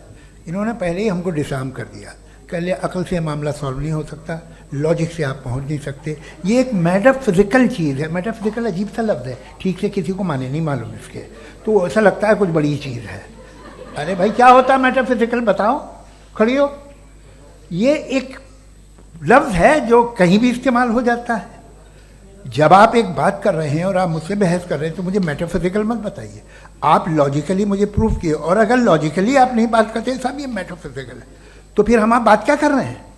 मेरा आपका किस ज़बान में कॉन्वर्सेशन होगा? और ये कहना कि वक्त पहले नहीं था, तो फिर क्यों कहते हैं ये हमेशा से और हमेशा रहेगा? हमेशा वक्त है, तो आप कैसे कहते हैं वो हमेशा से है और हमेशा रहेगा? हमेशा का मतलब है कोई वक्त, अगर वक्त ही नहीं है तो हमेशा कैसे? बाहर वो रहेगा। अब मैं ये देखता हूँ, आपने कहा ना कि वहाँ रेप ज़्यादा होते हैं, तो हम एक बात देखते हैं कि ये दुनिया जिस पे वो कादर मुतलक है, जिसकी मर्ज़ी के बगैर पत्ता भी नहीं हिलता, ओमनीपोटेंट है, ये दुनिया चल कैसे रही है? और इस दुनिया का हाल क्या है?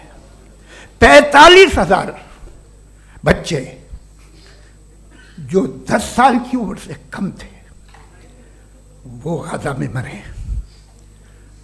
भूख से काला हांडी में बच्चे मरते हैं और डिप्थेरिया से मरते हैं। डिप्थेरिया अजीब मर्ज है, गले में जाली बनना शुरू होती है, बच्चा नीला हो जाता है, गरीब का बच्चा, इसलिए कि उपास इलाज में। ये कादर मुतलक है जो चाहे कर दे, इससे आप दुआएं मांगते हैं हमारी ये काम कर दे वो कर दे, तो इसका मतलब डे टू डे लाइफ में वो इंटरफेयर करता है और ये देख रहा है वो। अगर वो वाकई भी है फॉर डिस्कशन सेक, तो मैं जब दुनिया देखता हूं तो मेरे दिल में उसके लिए कोई इज्जत नहीं पैदा होती। ये क्या कर रहे हो तुम पूरे ऑल पावरफुल हो, ओमनीपोटेंट हो, ओमनी प्रेजेंट हो। तुम तो वहां गाजा में रहे होगे ना, तुम हर जगह हो। तुम देख रहे थे कि बच्चे की कैसे धज्जियां उड़ रही, तुम देख रहे थे और तुम चाहते हो मैं तुम्हारी परस्तिश करूंगा, तुम हो भी। अरे यार, इसके अच्छे तो हमारे चीफ प्राइम मिनिस्टर हैं, कुछ तो ख्याल करते हैं। कमाल है, आप किसकी इबादत कर रहे हैं? अगर वो है भी, ये दुनिया नाइंसाफी से, जुल्म से, जबर से, तशद्दुद से भरी हुई। और आप ये मत कहिएगा कि वो देख रहा है और वो बताएगा एक दिन। अगर वो देख रहा है और इंटरफेयर नहीं करता तो आप दुआ क्यों मांगते?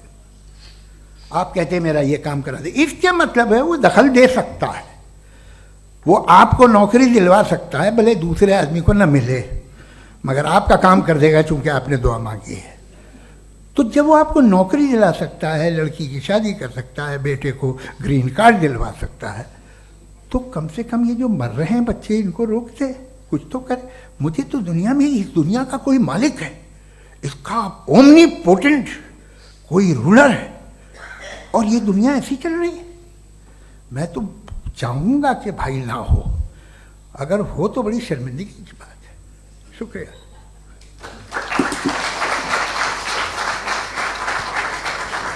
देवियों और सज्जनों, इस बहस के 2 राउंड और 2 रिबटल पूरे हो चुके हैं। अब सबसे ज़रूरी और सबसे मुश्किल राउंड शुरू हो रहा है, क्रॉस एग्जामिनेशन का। अब इन विद्वानों की सज्जनता की एक परख भी होगी, और वक्त हमने 16 मिनट का तय किया है। पहला सवाल आप पूछना चाहेंगे? जी बिल्कुल। पहले बोले भी आपके आप माइक ले लीजिएगा हाथ में, ये नीचे से ऑन जी। मैं बोलता हूँ, ये डायस हटा सकते हैं क्या हम थोड़ा क्विकली? डायस पीछे कर दीजिए बस थोड़ा सा, है, ताकि ये जो दाएं बाएं लोग बैठे हैं, इसे हटा ही दीजिए। अब हम वहाँ तो जाने वाले नहीं। आराम से आराम से आराम से। दोनों तरफ से हटा दीजिए।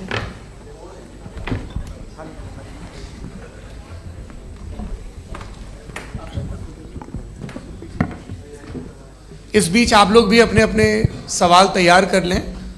ये ध्यान रखेंगे कि मैं यहाँ से सवाल लूँगा, आप लोगों को अपना हाथ ऊपर करना है, अपना नाम बताना है, और अधिकतम 3 वाक्यों में अपना सवाल पूरा करना है।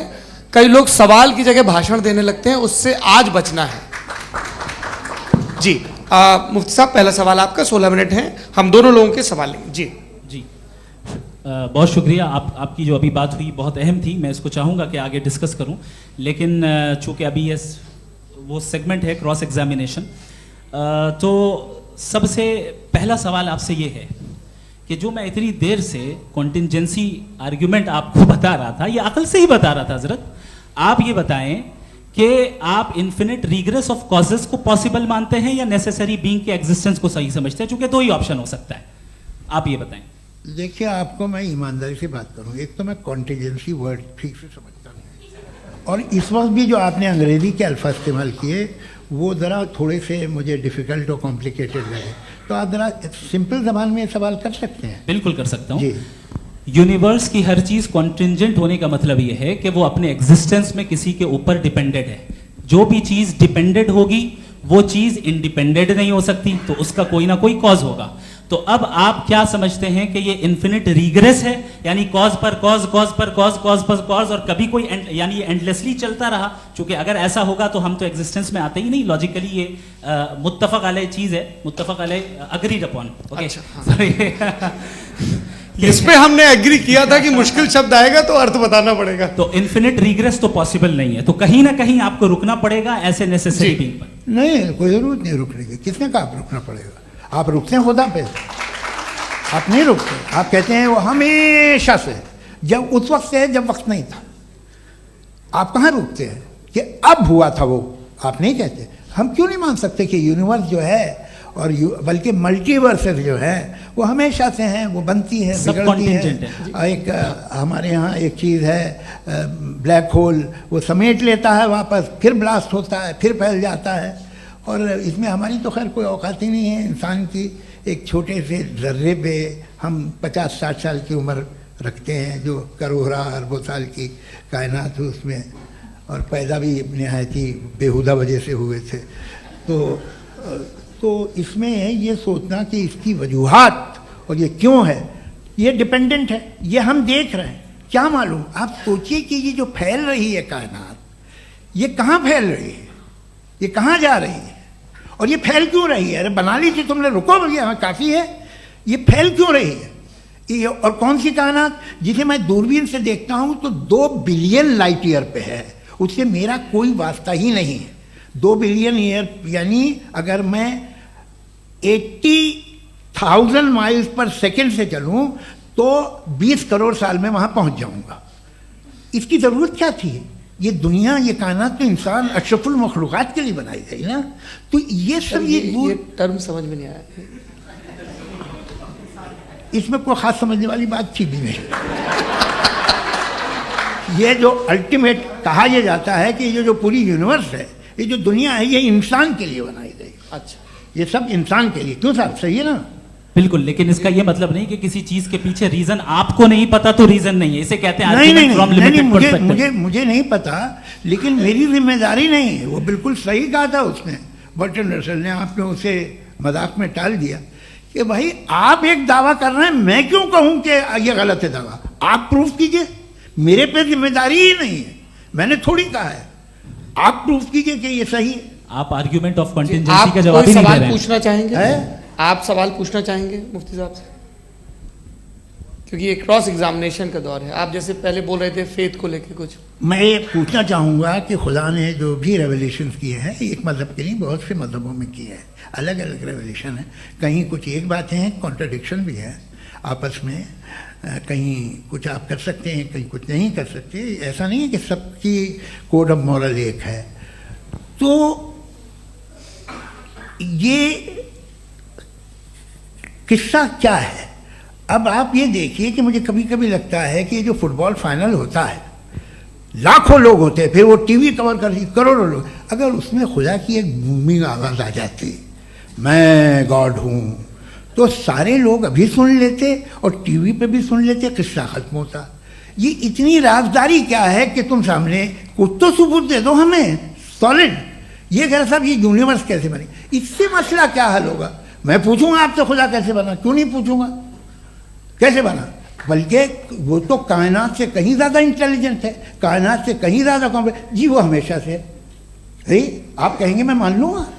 अच्छा, दोयम वो कादिर मुतलक, यानी कादिर मुतलक का मतलब ओमनीपोटेंट, वो जो चाहे कर सकता है। आपको नौकरी दिलवा सकता है, आपकी अच्छी जगह शादी करवा सकता है, आपके पड़ोसी का मुकदमा हरवा सकता है, आपको जिता सकता है, सब काम करता है। थोड़ा सा माइक क्लोज जी। वो इस दुनिया को चला कैसे रहा है? ये दुनिया कैसे चल रही है? आपको इस पर हैरत नहीं होती? या क़यामत के बाद कभी एक जस्टिस होगा, जब ये बच्चा मर चुका होगा, जिसकी धज्जियाँ उड़ गई बम से, इसको इंसाफ मिलेगा तब? अच्छा, अब जवाब दूं? हाँ जी, मैं इसीलिए आप की तरफ। सबसे पहले आपने रेवलेशन और स्क्रिप्चर्स की बात की, इस पे मैं बात कर सकता हूं, लेकिन आज नहीं करूंगा चूंकि वक्त कम है। कभी और इस पे डिस्कस करेंगे, मैं तैयार हूं उस पे भी बात करने के लिए। ये अभी से राउंड 2 की भूमिका तय हो रही है। Does God exist round 2? चूंकि आज गॉड के एग्जिस्टेंस पे बात है, तो मैं उसी के रिलेटेड जो है आपके सवालात को एंटरटेन भी करूंगा और मैं भी पूछूंगा।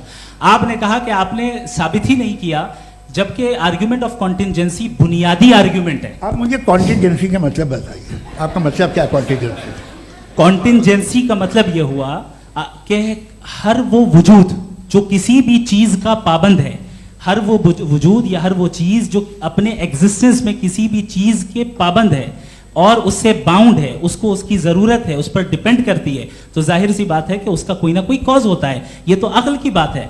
ये आप रीजनिंग की बात करते हैं, मैं वही कर रहा हूं। दूसरी चीज, आपने ये बात कही कि इतने बिलियन लाइट ईयर्स दूर है, उसका मेरा क्या लेना देना। फिर मेरे ख्याल से आपको ये नहीं कहना चाहिए I think therefore I am an atheist. आपको सोचना चाहिए, सिर्फ आप एक लिमिटेड दायरे में रहकर नहीं सोचें, बल्कि बाहर निकलकर सोचें। आपने तीसरा सवाल किया, आपने 2-3 सवाल एक साथ। ऐसी बातें ना कीजिए, कुछ को इतराज हो जाएगा आप पे कि आप कुछ भी सोचिए। ये इजाजत आपको है नहीं, मुझे है।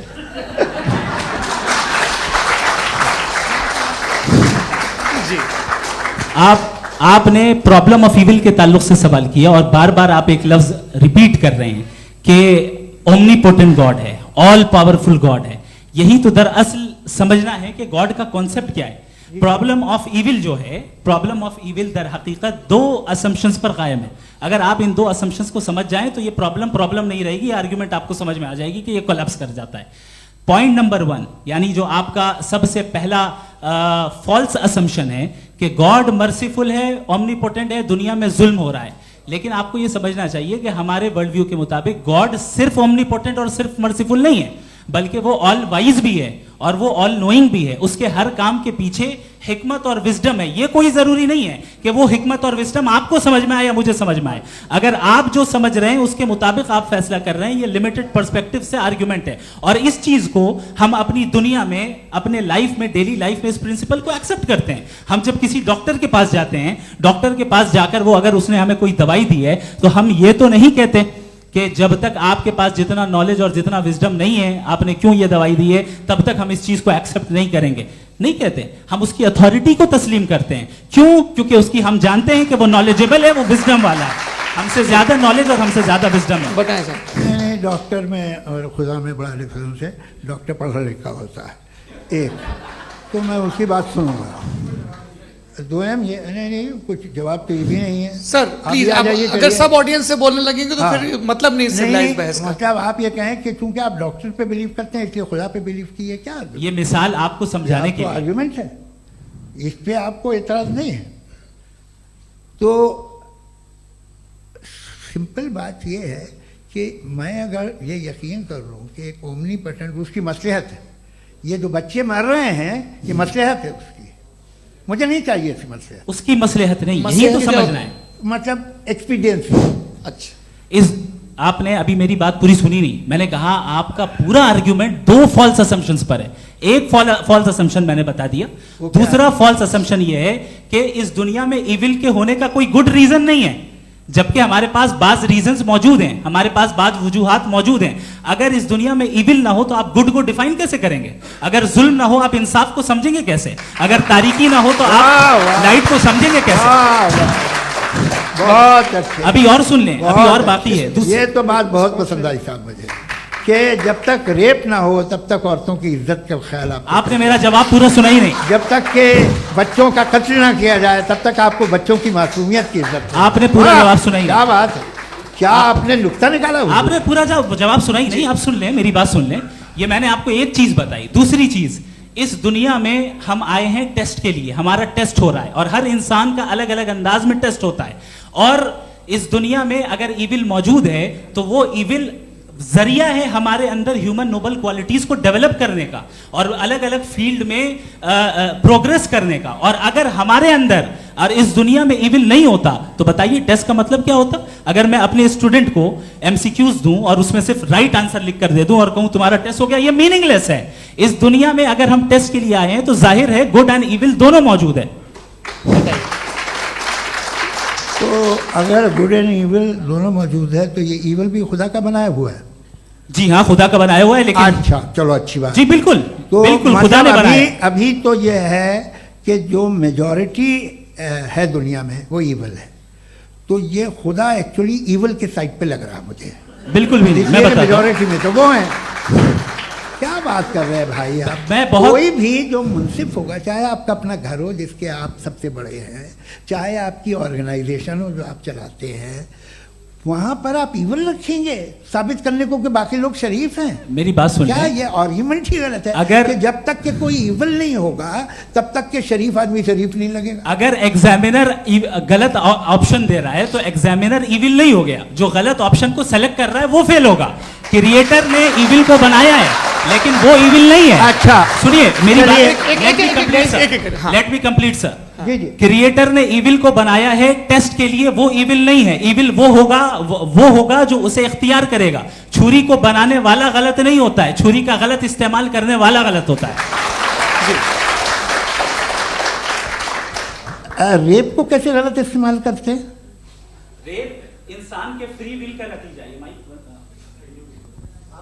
ये रेप कैसे गलत इस्तेमाल होता है? ये अब सुन ले, अब सुन ले। गलत इस्तेमाल होता है। हाँ मैं बता रहा हूँ ना, कैसे गलत? मैं बता रहा हूँ कि जो इविल इस दुनिया में मौजूद है उसके कई सारे तरीके हैं। एक तरीका इंसान का अपना फ्री विल है। अब अगर कोई रेपिस्ट रेप कर रहा है तो इसका गॉड का कसूर नहीं है, वो अपने फ्री विल का गलत इस्तेमाल कर रहा है, उसको सजा मिलनी चाहिए। अच्छा, और उसी के लिए जहन्नम बनाई गई है।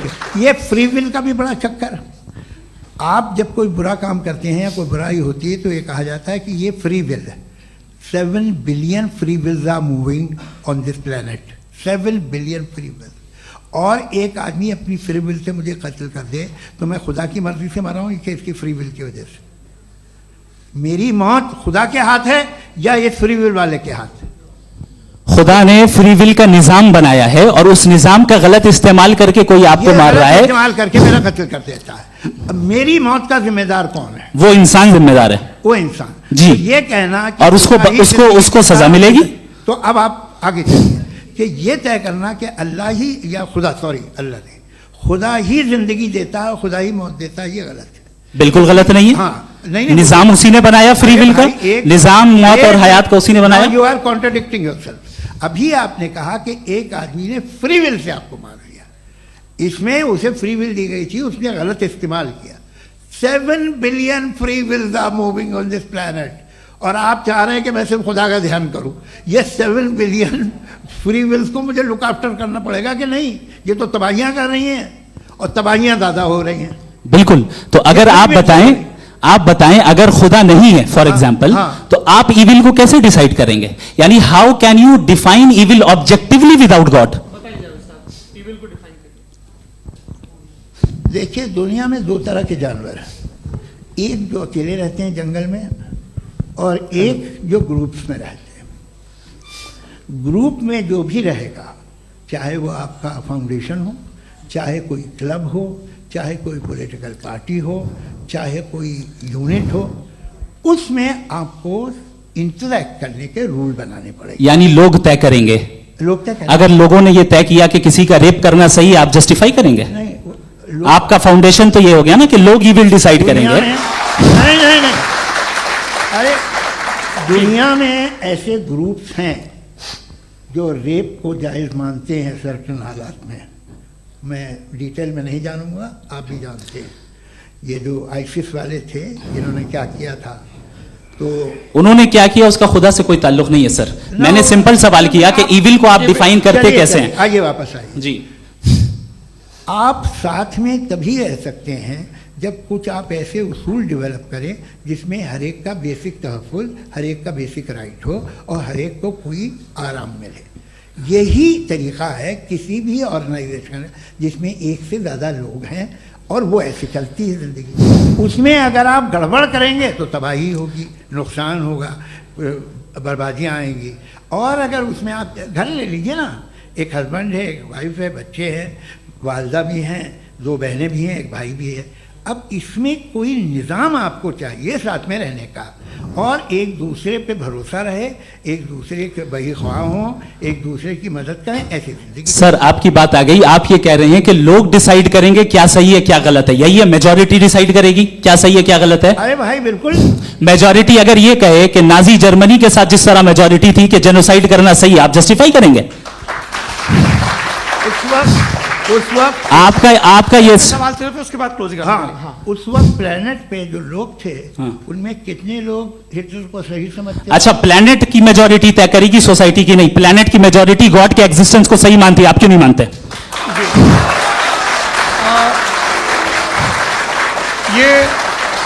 हेलो ये क्रॉस क्वेश्चन का राउंड यहां पर समाप्त होता है।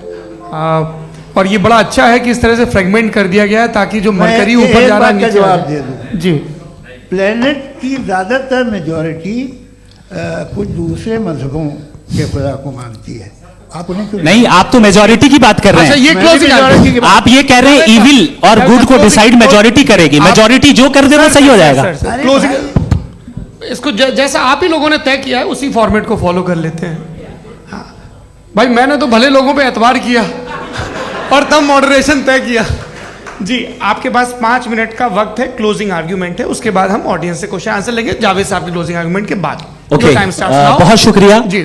हमारा जो टॉपिक है डज गॉड एग्जिस्ट, मैं इस पे इतने एकेडमिक तैयारी करके आया था, मुझे था कि मैंने सोचा था कि कई सारे मैं आर्ग्यूमेंट्स दूंगा, लेकिन वक्त की भी किल्लत और जावेद साहब बार बार इधर उधर चले जा रहे थे तो उसको भी थोड़ा एंटरटेन करना पड़ गया। डज गॉड एग्जिस्ट पे मैं एक ही आर्ग्यूमेंट दे पाया। आर्ग्यूमेंट्स बहुत हैं और डेफिनेटिव आर्ग्यूमेंट्स हैं, और मेरे आर्ग्यूमेंट को किसी एक राउंड में भी इन्होंने एंटरटेन नहीं किया और रेफ्यूट नहीं किया। एक राउंड में भी नहीं, एक राउंड में भी नहीं। और ना ही अभी आपका क्लोजिंग आर्ग्यूमेंट आएगा, नहीं, वो बता देना। Argument of contingency sir. अरे मैं आपसे कई बार कह चुका हूं कंटीजेंसी का मतलब अब मैं कैसे समझाऊं आपको? आपस में हाँ, आप और कितने आसानी से समझाऊं मैं, मुझे तो नहीं समझ में आ रहा है। आप अपनी आर्ग्यूमेंट ऑफ कंटीजेंसी उर्दू में बोल सकते हैं। हाँ, आप अपनी बात पूरी कर लें जी, आखिरी 4 मिनट। दूसरी चीज, just a minute please ma'am, can I talk?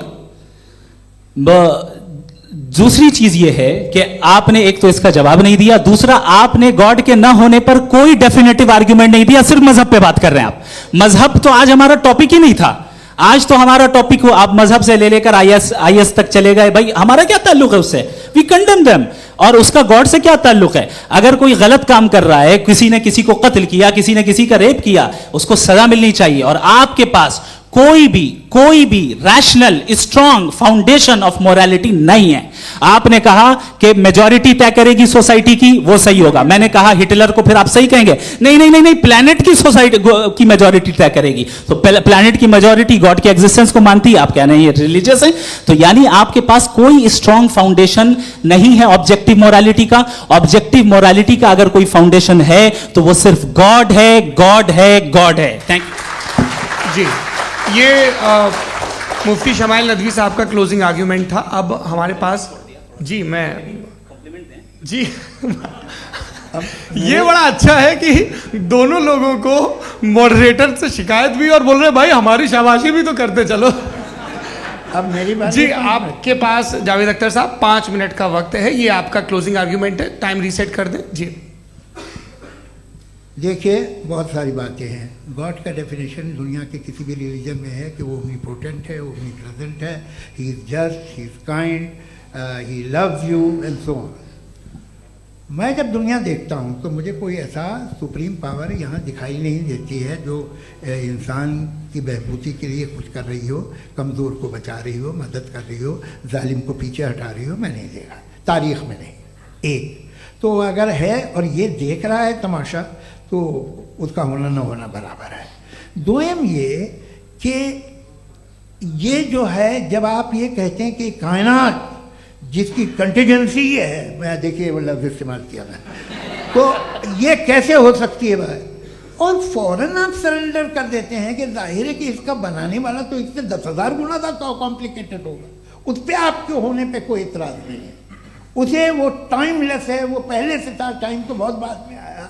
ये सब आप मानने को तैयार है जिसका आपके पास कोई सबूत नहीं, आपके पास कोई रीज़न नहीं है। आपकी तारीख क्या है मज़हबों की? बिलीफ की, जो खुदाओं का बिलीफ है, ये कॉन्स्टेंटली गलत साबित होता रहा है। मतलब आप कहें कि अरिस्टोटल के ज़माने में तो सब जाहिल थे, वो भी इतने ही यकीन से खुदा पे यकीन रखते थे, जो अब नहीं रहा। ये भी नहीं रहेगा, आप लिख लीजिए। और इसके आसार आपको दुनिया में दिखाई देना शुरू हो चुके हैं। ये बहस क्या आज से 100 साल पहले इस तरह हो सकती थी? यहाँ तक तो आपको हम ले आए हैं। तो सर अरे इनको मदद की ज़रूरत नहीं भाई, ये सेल्फ सफिशिएंट आदमी है, आप क्यों इनकी मदद कर रहे हैं? Sir please. तो ये जो है तमाम बातें अपनी जगह हैं। ये एक पैकेज है। आप अकेले, कोई आदमी ऐसा नहीं जो सिर्फ गॉड को मानता हो, उसके साथ बहुत पैराफर्नेलिया आता है, अलग अलग पैराफर्नेलियाज आते हैं। They have always created chaos in the society. मैं तो आपको सीधा ऑफर देता हूँ कि दुनिया में 10 इम्पॉर्टेंट बिलीव्स हैं। आप 1 मानते हैं, 9 नहीं मानते, 9 में आप एथीस्ट हैं, 9 को आप बिल्कुल रीजनेबली मेरी तरह देखते हैं। तो 90 मजहबी आदमी भी 90% एथीस्ट है। वो दूसरे खुदा नहीं मानता, एक खुदा मानता है, अपना वाला, बाकियों को कहता है गलत है। अगर आप मानना ही बंद कर दें तो आपका 10% चांस है कि आप सही हैं और 90% चांस है कि आप गलत हैं। मेरा मशवरा है, आप मानना छोड़ दिए तो 50% चांस होगा कि आप सही हैं और 50% चांस होगा, 40% आप गेन करेंगे बाय बिकमिंग एथीस्ट।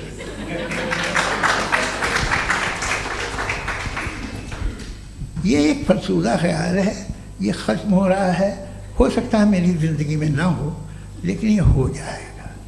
जो बातें ये इनको आप मेटाफिजिकल, ये वो ऐसे रिस्पेक्टेबल टर्म दे दिए, ये तो उन लोग के हैं जिन्हें ना फिज़िक्स मालूम थी ना मेटा मालूम था, ये उन्होंने आपको दिए हैं। जी बहुत शुक्रिया आप दोनों लोगों का। और अब इस बातचीत का आखिरी राउंड शुरू होगा, डज गॉड एग्जिस्ट की ये बहस मुफ्ती शमाइल नदवी और जावेद अख्तर साहब के बीच। आप लोग अपने अपने हाथ ऊपर करेंगे, मैं यहाँ से तय करूँगा और माइक हमारे पास है क्या? एक ही माइक है ऑडियंस के लिए? 2 माइक है, एक इस तरफ एक इस तरफ, ठीक है। तो जी सबसे पहले हमारी सहयोगी है मारिया शकील जी, पूछिए सवाल। थोड़ा सा रुकेंगे ताकि कैमरे का फ्रेम आप पर आ जाए, आपकी तो प्रैक्टिस है टीवी की। जी नदवी साहब, मैं खुदा को मानती हूँ, पहले मैं इसी प्रमाइस से शुरू कर रही हूँ और ये बता रही हूँ आपको, मैं मानती हूँ, लेकिन कुछ सवाल हैं जो जावेद साहब ने उठाया, उसका जवाब आपको देना चाहिए। पहला सवाल ये कि गज़ा में सालों से छोटे बच्चे मर रहे हैं, वो उनको, अगर खुदा मर्सीफुल है, हम मानते हैं कि अल्लाह ताला में बहुत ताकत है, तो वो बच्चे क्यों मर रहे हैं? दूसरी बात ये कि अगर कंटिजेंसी की जो आप बात करते हैं, पूरे मुस्लिम ममालिक मिल करके भी उन गज़ा के बच्चों को क्यों नहीं बचा पा रहे हैं? क्योंकि अगर वो चाहते, क्योंकि अल्लाह ताला उन पर हुकूमत करते हैं, सब पर हुकूमत करते हैं, तो वो उनको क्यों नहीं बचा? जी थैंक यू वेरी मच। बहुत अच्छा किया आपने इस चीज़ को जिक्र कर दिया, मैं इसको और अच्छे से एक्सप्लेन करने की कोशिश करता हूँ। देखें, जहाँ तक आपने कहा कि गज़ा के बच्चों को मारा जा रहा है, देखें 2 वर्ल्ड व्यू है, एक एथीस्टिक वर्ल्ड व्यू, एक थीस्टिक वर्ल्ड व्यू है। बच्चे मर रहे हैं दोनों वर्ल्ड व्यू में, लेकिन हमारा वर्ल्ड व्यू कह रहा है कि रिकॉम्पेंस है, ये कह रहे हैं कि उनका मरना बेकार जाने वाला है, कोई उसका रिकॉम्पेंस नहीं है, चूंकि इनके यहाँ आखिरत और अल्लाह का कोई तसव्वुर या गॉड का कोई तसव्वुर नहीं है। आपने ये सवाल किया कि गॉड मर्सीफुल है, क्यों नहीं रोकता? ये मैंने बताया कि ये मिसकंसेप्शन है लोगों के दरमियान कि गॉड को सिर्फ मर्सीफुल और ओमनीपोटेंट समझते हैं। गॉड के सिर्फ यही 2 एट्रीब्यूट्स नहीं है, गॉड के कई सारे एट्रीब्यूट्स हैं, उनमें से अल हकीम भी है, उनमें से ऑल वाइज भी है, ऑल नोइंग भी है। लिहाजा अगर इस दुनिया में किसी को तकलीफ आ रही है और गॉड उसको नहीं रोक रहा है, वो इसलिए नहीं रोक रहा है चूंकि इंसानों को फ्री विल दिया गया है। ठीक इसी तरीके से अगर एक डॉक्टर किसी छोटे बच्चे को इंजेक्शन लगा रहा है, उसे तकलीफ पहुंच रही है, उसके लिमिटेड पर्सपेक्टिव के एतबार से यह गलत हो रहा है और डॉक्टर बुरा है, लेकिन जब आप ब्रॉडर पिक्चर को देखेंगी, आपके और हमारे पास सिर्फ एक पिक्सल है, हमें इतना नजर आ रहा है कि गजा में कत्ल हो रहा है, लेकिन इसके पीछे कितना रिकॉम्पेंस उनको मिलने वाला है, पूरा पिक्चर गॉड के पास है। तो एक पिक्सल से आप पूरे पिक्चर को कभी भी जज नहीं कर सकती। आप इसमें कुछ जोड़ना चाहेंगे? आपको कुछ बोलना है इसमें? भैया आपने बहुत अच्छा जस्टिफिकेशन दिया, या आप वो जो वहाँ के प्राइम मिनिस्टर इजराइल के उन्हें भेजिए, वो बहुत खुश होंगे। आप जस्टिफिकेशन दे देना कि अगर गॉड नहीं है तो बच्चे क्यों मर रहे हैं, आप बताएं। वो ये सवाल पूछ रहे हैं कि अगर आप ईश्वर का अस्तित्व नहीं मानते हैं तो उन बच्चों की मौत को आप कैसे इंटरप्रेट करते हैं? भाई ये दुनिया जो है, जो ताकतवर लोग होते हैं वो एक नाइंसाफी करते हैं। तो ये अच्छा काम है आपके नजदीक, तो नेचर नाइंसाफी पे मबनी है। अरे मेरे भाई, आप नेचर की कहाँ बात कर रहे हैं, तो इंसान की बात जी, कर। तो फिर जब मैं इंसान की बात कर रहा था आप नेचर की बात करने लग गए। क्रॉस एग्जामिनेशन नहीं। हाँ, अब आप मुझे बोलने नहीं देंगे तो अलग बात है, आप बोलिए, मुझे कोई जल्दी नहीं। जी नहीं, ये क्रॉस एग्जामिनेशन मुझे बोल तो लेने दीजिए। जी बोलिए। क्या बात ये है कि ह्यूमन सोसाइटी तभी साथ में रह सकती है जब वो मोहब्बत से, एकता से, एक दूसरे के एहतराम करके रहे। इसके अलावा पॉसिबल नहीं है, अकेले तो इंसान रह नहीं सकता। वहाँ पर कुछ लोग हैं जो फाउल करते हैं, वो फाउल हमेशा से तारीख में होता आया है। आज ये हो रहा है, जो हो रहा है बहुत बुरा हो रहा है, बहुत जालिमाना है, बहुत जाबराना है। उसको आप कहें कि ये बच्चों को कॉम्पनसेशन मिल जाएगा या इसकी इंजेक्शन है, इंजेक्शन तो हेल्थ के लिए दिया जाता है। आप ये कह रहे हैं कि ये बच्चों की जो धज्जियां उड़ रही हैं ये इंजेक्शन है, ये टेस्ट है, ये टेस्ट है और उस टेस्ट में उनको ऐसा रिकॉम्पेंस मिलेगा जो आपके तसव्वुर के बाहर है। ये आप 3 बरस के बच्चे को बारूद से उड़ा के टेस्ट ले रहे हैं, वाह। वो नहीं ले रहा है, खुदा नहीं उड़ा रहा है, इजराइल उड़ा रहा है। जी, ये तो उसको कंडेम अगला सवाल लेते हैं प्रोफेसर पुरुषोत्तम अग्रवाल। मुफ्ती साहब, एक निवेदन आपसे है कि कम से कम थोड़ा सा माइक क्लोज एक रिलीजियस और फिलोसफिकल मैं प्लीज, एक रिलीजियस और फिलोसफिकल ट्रेडिशन है जो ब्रह्मांड को यानी यूनिवर्स को ही अंतिम मानती है। सर्वम खलु इदम ब्रह्मम, this is Chandogya Upanishad and it completely rules out the existence और नेसेसिटी, आपके शब्दों में necessity of a creator. The creation itself is the creator. तो एक मिनट प्लीज। दूसरा जो सवाल आपने अभी, जो आप बार बार कह रहे हैं कि भगवान विद्वान भी है, वाइज, सब जानने वाला। तो अगर विजडम में दुनिया भर के पापों और अत्याचारों को बर्दाश्त करना शामिल है, तो फिर इसका मतलब ये हुआ कि अगर मैं फ्री विल से उसको अपोज करता हूं तो ईश्वर की विजडम और मेरी फ्री विल में कॉन्ट्राडिक्शन है। Because when I am opposing whatever is happening in Gaza, then I am opposing the God's will और गॉड्स विजडम। जवाब लेते हैं क्योंकि तो गॉड की विजडम में, एक मिनट सर प्लीज सर, ये एक जुमला, गॉड की विजडम है कि गाजा में जो कुछ हो रहा है वो हो रहा है, मैं उसका अपोज कर रहा हूं, तो मैं गॉड की विजडम के खिलाफ जा रहा हूं। एक सवाल।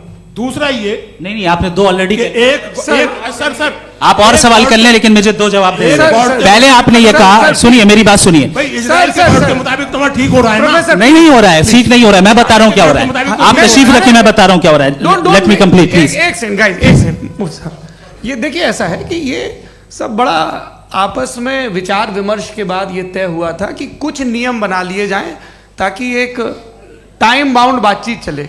और भाई साहब, आप बड़ा जरूरी काम कर रहे हैं, लेकिन कैमरे के फ्रेम में आके उस काम को गड़बड़ कर दे रहे हैं। ठीक है गुरु, अब मेरे को कहीं का गुस्सा कहीं निकालना था, सॉरी। नहीं, कोई गुस्सा नहीं है जी। तो प्रोफेसर ने सवाल पूछे, आप उनके जवाब दें, और थोड़ा ये सब लोग थोड़ा ख्याल रखें भाई, सवाल संक्षिप्त रखें जी। आपने दो सवाल किया। सबसे पहला ये कहा कि हमारे पास ये कॉन्सेप्ट है कि ये यूनिवर्स खुद नेसेसरी बीइंग है, creation itself is the creator. How irrational is this कि मैं एग्जिस्ट करूंगा बाद में, लेकिन अभी एग्जिस्ट कर भी रहा हूं, यानी एक ही टाइम में एग्जिस्ट भी कर रहे हैं, नहीं भी कर रहे हैं। This is not true. दूसरी चीज, आपने कहा कि अगर इजराइल में, सॉरी माफ कीजिएगा, Israel doesn't exist, occupied Palestine में अगर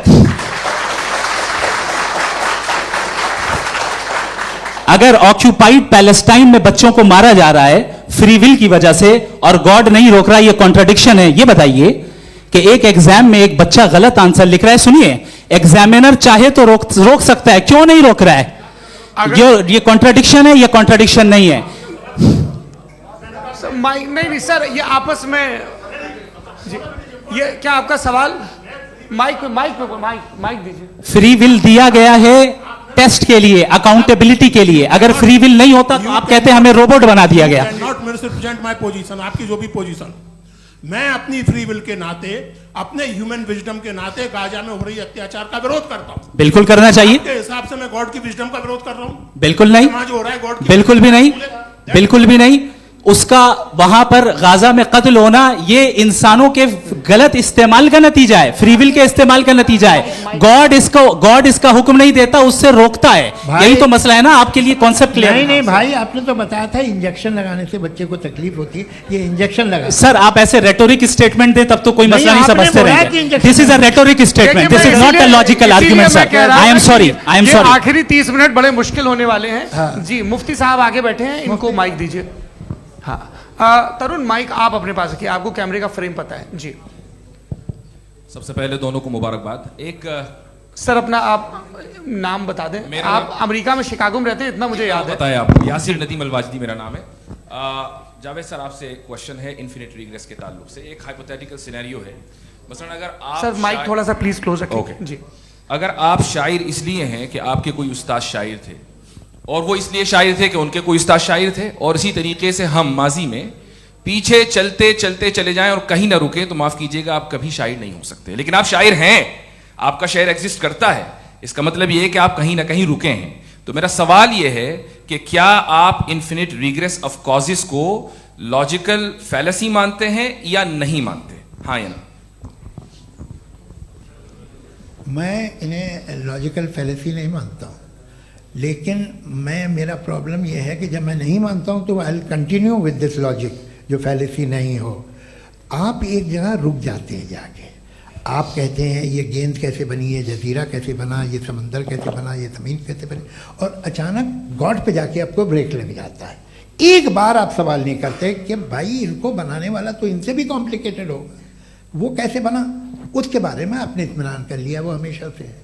तो अगर आप उसे हमेशा से मानते हैं तो फिर ये मान लीजिए कि कायनात हमेशा से है, क्या तकलीफ फिर हम वजूद में नहीं आते जी है? हम मौजूद नहीं। अच्छा सर क्यों नहीं हो मैं सकते? बताऊं प्लीज प्लीज। जैसे मैंने मिसाल दी आपके शेर, आपका शेर कभी वजूद में ना आता अगर शायर इसी तरह चलते रहते हमेशा। जी माइक मेरे ख्याल से एक सेकंड। इन्फिनिट रिग्रेस का कॉन्सेप्ट क्लियर नहीं हो पाया, ऐसे रहने दें, लेट्स मूव ऑन सर। ठीक है। हाँ थोड़ा सा मॉडरेटर का भी ख्याल रखें। नहीं नहीं, आपने तो रखा है, आपने रखा है। यहाँ पे गौहर रजा साहब हैं, वो भी एक सवाल पूछना चाहते हैं। माइक यार नीचे से ऑन कर दिए, नीचे।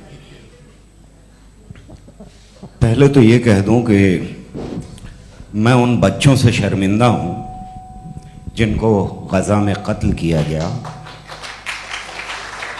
क्योंकि हमारे होते हुए कत्ल किया गया। लेकिन उससे ज़्यादा शर्मिंदगी इस बात से हुई कि मुझे लगा कि मुफ्ती साहब उसको जस्टिफाई कर रहे हैं। बिल्कुल भी नहीं, आप बहुत ही गलत। मुझे लगा मैं गलत हो सकता हूं, बिल्कुल गलत। मैं सवाल पूछ रहा हूं, सवाल मैं देखिए, सवाल अगर पूछ रहा हूं। एक मैं जावेद भाई से डिसएग्री करता हूं। एक सेकंड देखिए, अगर देखिए ऐसा, एक सेकंड आप सर, वेट, अरे आप कुछ मेरे पहले मुझे अपनी बात कह लेने दीजिए। अगर ऑडियंस तय करेगी तो फिर मॉडरेटर का मतलब नहीं। मेरा आप सबसे ये कहना है, ये बहस दो लोगों के बीच में है, एक तरफ मुफ्ती साहब, एक तरफ जावेद साहब। पिछले 1.5 घंटे से ये लोग अपने अपने तर्क रख रहे हैं। आपकी इनसे इत्तेफाकी हो सकती है, ना इत्तेफाकी हो सकती है। मेरे उस्ताद मुझे सिखा गए हैं कि मुखामुखम में असहमति की गुंजाइश बची रहनी चाहिए। अगर मैं आपकी बहुत इज्जत करता हूं गौहर साहब, आपने जो कमाल की किताबें लिखी, साइंटिफिक टेम्परामेंट, लेकिन मेरी ये गुजारिश है आप सबसे कि यदि आप इन लोगों ने जो बोला उन पर टिप्पणियां करेंगे तो ना वक्त की पाबंदी रहेगी, ना वो अनुशासन। आप सवाल पूछ लें, उस सवाल में जो बात आ जाए वो आ जाए। मैं जावेद साहब से डिसएग्री करता हूं, इसलिए जावेद साहब से सवाल पूछ रहा हूं। आपका सवाल जावेद अख्तर साहब से। और सवाल ये है मेरा कि जावेद साहब ने कई बार लॉजिक का इस्तेमाल किया कि साइंस में लॉजिक है और रिलीजन में लॉजिक नहीं है। मेरा ख्याल ये है कि रिलीजन में भी लॉजिक है, लेकिन उस लॉजिक की बेसिस ये है कि आप रुक जाते हैं, जिसका जिक्र जावेद साहब ने बार बार किया, यानी खुदा के तसव्वुर पे आते हुए, गॉड के तसव्वुर पे आते हुए रुक जाते हैं। और इसमें सवाल पूछना मतलब फॉरबिडन होता है। सवाल यह है कि क्या जावेद साहब इससे एग्री करते हैं कि साइंस की लॉजिक अलग है और रिलीजन की लॉजिक अलग है? बताइए सर। देखिए, 3 चीज़ें हैं। साइंस है, एक है मंतिक है, इस्तिदलाल है, और एक जो है कुछ भी नहीं है, फेथ है, अकीदा है। मैं अकीदे की लॉजिक का कायल नहीं हूँ। मुझे आप इस्तिदलाल से, लॉजिक से, रीज़न से समझाइए, मैं मानने को तैयार हूँ, मेरा क्या नुकसान होगा। लेकिन ये कि अकीदे पे मैं नहीं जा सकता हूँ। अकीदे का मतलब है कि तुम ये मान लो, सवाल ना करो, ये नहीं। आप सारी बातें करके, बड़ी साइंटिफिक बातें करके एक जगह जाके खुदा के हुदूद पे रुक जाते हैं, सरेंडर कर देते हैं। मैं सरेंडर करने को तैयार नहीं। दैट्स ऑल जी। ये आगे सर बैठे हुए हैं, इनको माइक दीजिए। भाई। वो आप पूछना चाह रहे थे ना भाई? हाँ, नहीं मैं ये थैंक यू जी। आपका नाम? आसिम इफ्तिखार। आसिम जी, पूछिए। सर, जावेद सर से सवाल है कि आपने अपने माइक थोड़ा करीब रखिए। अपने क्लोजिंग स्टेटमेंट में ये बात कही थी कि मज़हब का जो फ्यूचर है वो ज़्यादा दिन नहीं जाने वाला है। लेकिन मैं देख पा रहा हूँ कि जो ऑक्सफोर्ड यूनिवर्सिटी की एक स्टडी है 2011 में हुई है, जिसके 50 एकेडमिशियंस ने इसको अंजाम दिया था, उसमें वो ये कहते हैं कि जो फेथ इन गॉड है वो इनबिल्ट है ह्यूमन नेचर के अंदर, जिसको हम कहते हैं फितरत के अंदर शामिल है वो। और वो ये कहते हैं कि अगर कोई ये समझता है कि मज़हब को वो ख़त्म कर देगा तो ये उसकी गलत फहमी है। तो आप इसके बारे में, इस स्टडीज़ के बारे में क्या कहते हैं? ठीक है। मैं उनसे एग्री नहीं करता हूँ। वो कौन से प्रोफेसर होंगे? ऐसा उनके क्या पास डेटा है, इन्होंने डेटा के बेस होगा। डेटा क्या हो सकता है? फ्यूचर का डेटा तो नहीं हो सकता ना उनके पास। प्रेजेंट का डेटा हो सकता है। डेटा आपने सुना 100 साल पहले का बाद का डेटा? मैंने तो नहीं सुना आज तक। तो आज उनकी ये राय है और होगी राय, ठीक है। दुनिया में तरह तरह की राय है लोग, लेकिन मैं समझता हूँ कि वक्त के साथ इंसान ज़्यादा से ज़्यादा रीजनेबल और लॉजिकल होता जा रहा है। आज आप देखिए वेस्टर्न यूरोप में क्या परसेंटेज है नॉन बिलीवर्स की, बहुत हाई। वहाँ चर्च खाली पड़े होते हैं। तो अल्टीमेटली तो इंसान कोई ऐसी बात बहुत अरसे तक नहीं मान सकेगा, चाहे गलत या सही, जो उससे उसके दिमाग को, उसके जहन को, उसकी लॉजिक को अपील न करे। वो कह रहे हैं तो ऑक्सफोर्ड के होंगे तो कैम्ब्रिज के होंगे, तो मुझे क्या लेना देना। उनका डेटा मुस्तकबिल का नहीं हो सकता है। जी। दीपक, हाँ पूछिए। मैं आऊंगा अभी, पीछे की साइड भी आऊंगा, माइक वहीं भेजूंगा 2-3 साल के लिए। जी जावेद साहब, आपसे सवाल है। नमस्ते। अरे भाई सर, अगर आप ही लोग को तय करना है तो फिर 200 लोग तय कर लें। ये एक साथ नहीं sir, please don't do this sir. Everybody has a right sir, but we can only take selected questions. No sir, अरे ये यंग लोग भी हैं तो इनकी ये अब उतने बात यंग, सुनिए। भाई आप यंग हैं कि नहीं हैं? एक मिनट, वो कह रहे हैं वो भी यंग हैं पूछ रहे हैं ना साहब, भाई। आप उनकी नौजवानी पर दावा उनको ही करने थे। हाँ मुफ्ती साहब आप यंग, हाँ पूछे। अरे भैया सर, मेरा सवाल ये है। कुछ इनसे भी तो पूछो। जी नहीं, बस आपसे एक सवाल है। जैसे थीस्टों के पास अपने जो ईश्वर को मानते हैं उनके पास अपने सोशल गेट टुगेदर्स हैं। 5 रोज़ आज क्रिसमस आने वाला है, होली है, दिवाली है, ईद है। एथिस्ट क्या ऑफर कर रहे हैं? मतलब मैं इनकी दुकान से बोलूं, मैं आना चाहता हूं उस तरफ, पर मैं अट्रैक्ट नहीं हो पा रहा हूं। मैं सोशल गेट टुगेदर्स क्या है आपके पास? वो ये कह रहे हैं कि जो धार्मिक लोग हैं, अलग अलग धर्म के लोग, उनके उत्सव त्योहार कॉन्ग्रेगेशन बहुत हैं। अब आपको मैं एक सुनाता हूँ, यहाँ हिस्टोरियन भी बैठे हैं। मृदुला जी आप बताइएगा सही है कि नहीं। ये एक कॉन्स्टेंटाइन, एक ग्रीक रोमन बादशाह था जो क्रिश्चियनिटी आने के 400 साल बाद उसने डिसाइड किया कि मैं क्रिश्चियन हो जाऊंगा, मेरी पूरी स्टेट कैंसिल हो जाएगी। उस ज़माने में ऐसे ही होता था, राजा जो धर्म इख्तियार करता था वो जनता भी कर लेती थी। इसलिए कि वो हो गया था बैंकक्रप्ट, और उसे जो मेडिटेरियन कोस्ट के रिच क्रिश्चियन वो थे मर्चेंट, उससे पैसा चाहिए था। तो उसने कहा यार क्रिश्चियन हो जाओ। तो उसने अपने वजीर से कहा कि भाई ये हिस्ट्री है कि अब हम लोग क्रिश्चियन हो जाते हैं। पहले सर हो जाएंगे, कोई प्रॉब्लम नहीं है, लेकिन एक प्रॉब्लम ये है कि 17 दिसंबर से 25 दिसंबर तक जो पेगन फेस्टिवल होता, जो पेगन थे वो लोग, जो फेस्टिवल होता है वो बंद हो जाएगा, इसलिए कि हम क्रिश्चियन हो गए तो होगा नहीं। तो वो बच्चों को बहुत बुरा लगेगा, पब्लिक को बहुत इन्जॉय करते हैं, खासतौर से 25 को मेन डे। तो उसने कहा हाँ ये तो सही कह रहे हो। ये जीसस क्राइस्ट की पैदाइश कब थी? कहते साहब वो अप्रैल में थी। नहीं, कट करो, वो 25 दिसंबर को है। यह हकीकत है जी। और 400 साल बाद क्रिश्चियनिटी के अप्रैल से दिसंबर ले आए, और इसलिए कि यहाँ पेगन फेस्टिवल होता था। अब मनाते हैं आप आराम से। ये जो सारे फेस्टिवल हैं ये रिलीजन से, हर एक को एक इंटरटेनमेंट डिपार्टमेंट चाहिए होता है अपनी कंपनी चलाने के लिए। तो ये रिलीजन ने, ये सेकुलर त्यौहार थे जिन्हें रिलीजन्स ने ले लिया है। ये मौसम के थे, फसलों के थे, किसानों के थे, उसको आपने लेके रिलीजियस रंग दे दिया। ये कोई रिलीजन से थोड़ी आए हैं आप। अच्छा हमें देखिए, हम तो मुल्द हैं, हम ईद मनाते हैं, हम दिवाली मनाते हैं, हम होली मनाते हैं, हम क्रिसमस मनाते हैं। बम्बई की फिल्म इंडस्ट्री की सबसे बड़ी होली हमारे घर में होती है, सबसे बड़ी ईद हमारे घर में होती है। वो हमारे सोशल वो है, हमारे हेरिटेज है। ऐसा थोड़ी है कि we will throw the baby along with the water. ये तो अच्छी चीज़ है, इन्हें रखो, जो बेकार है फेंक दो। जी हाँ, हेलो जी, मेरा सवाल नादवी जी से है।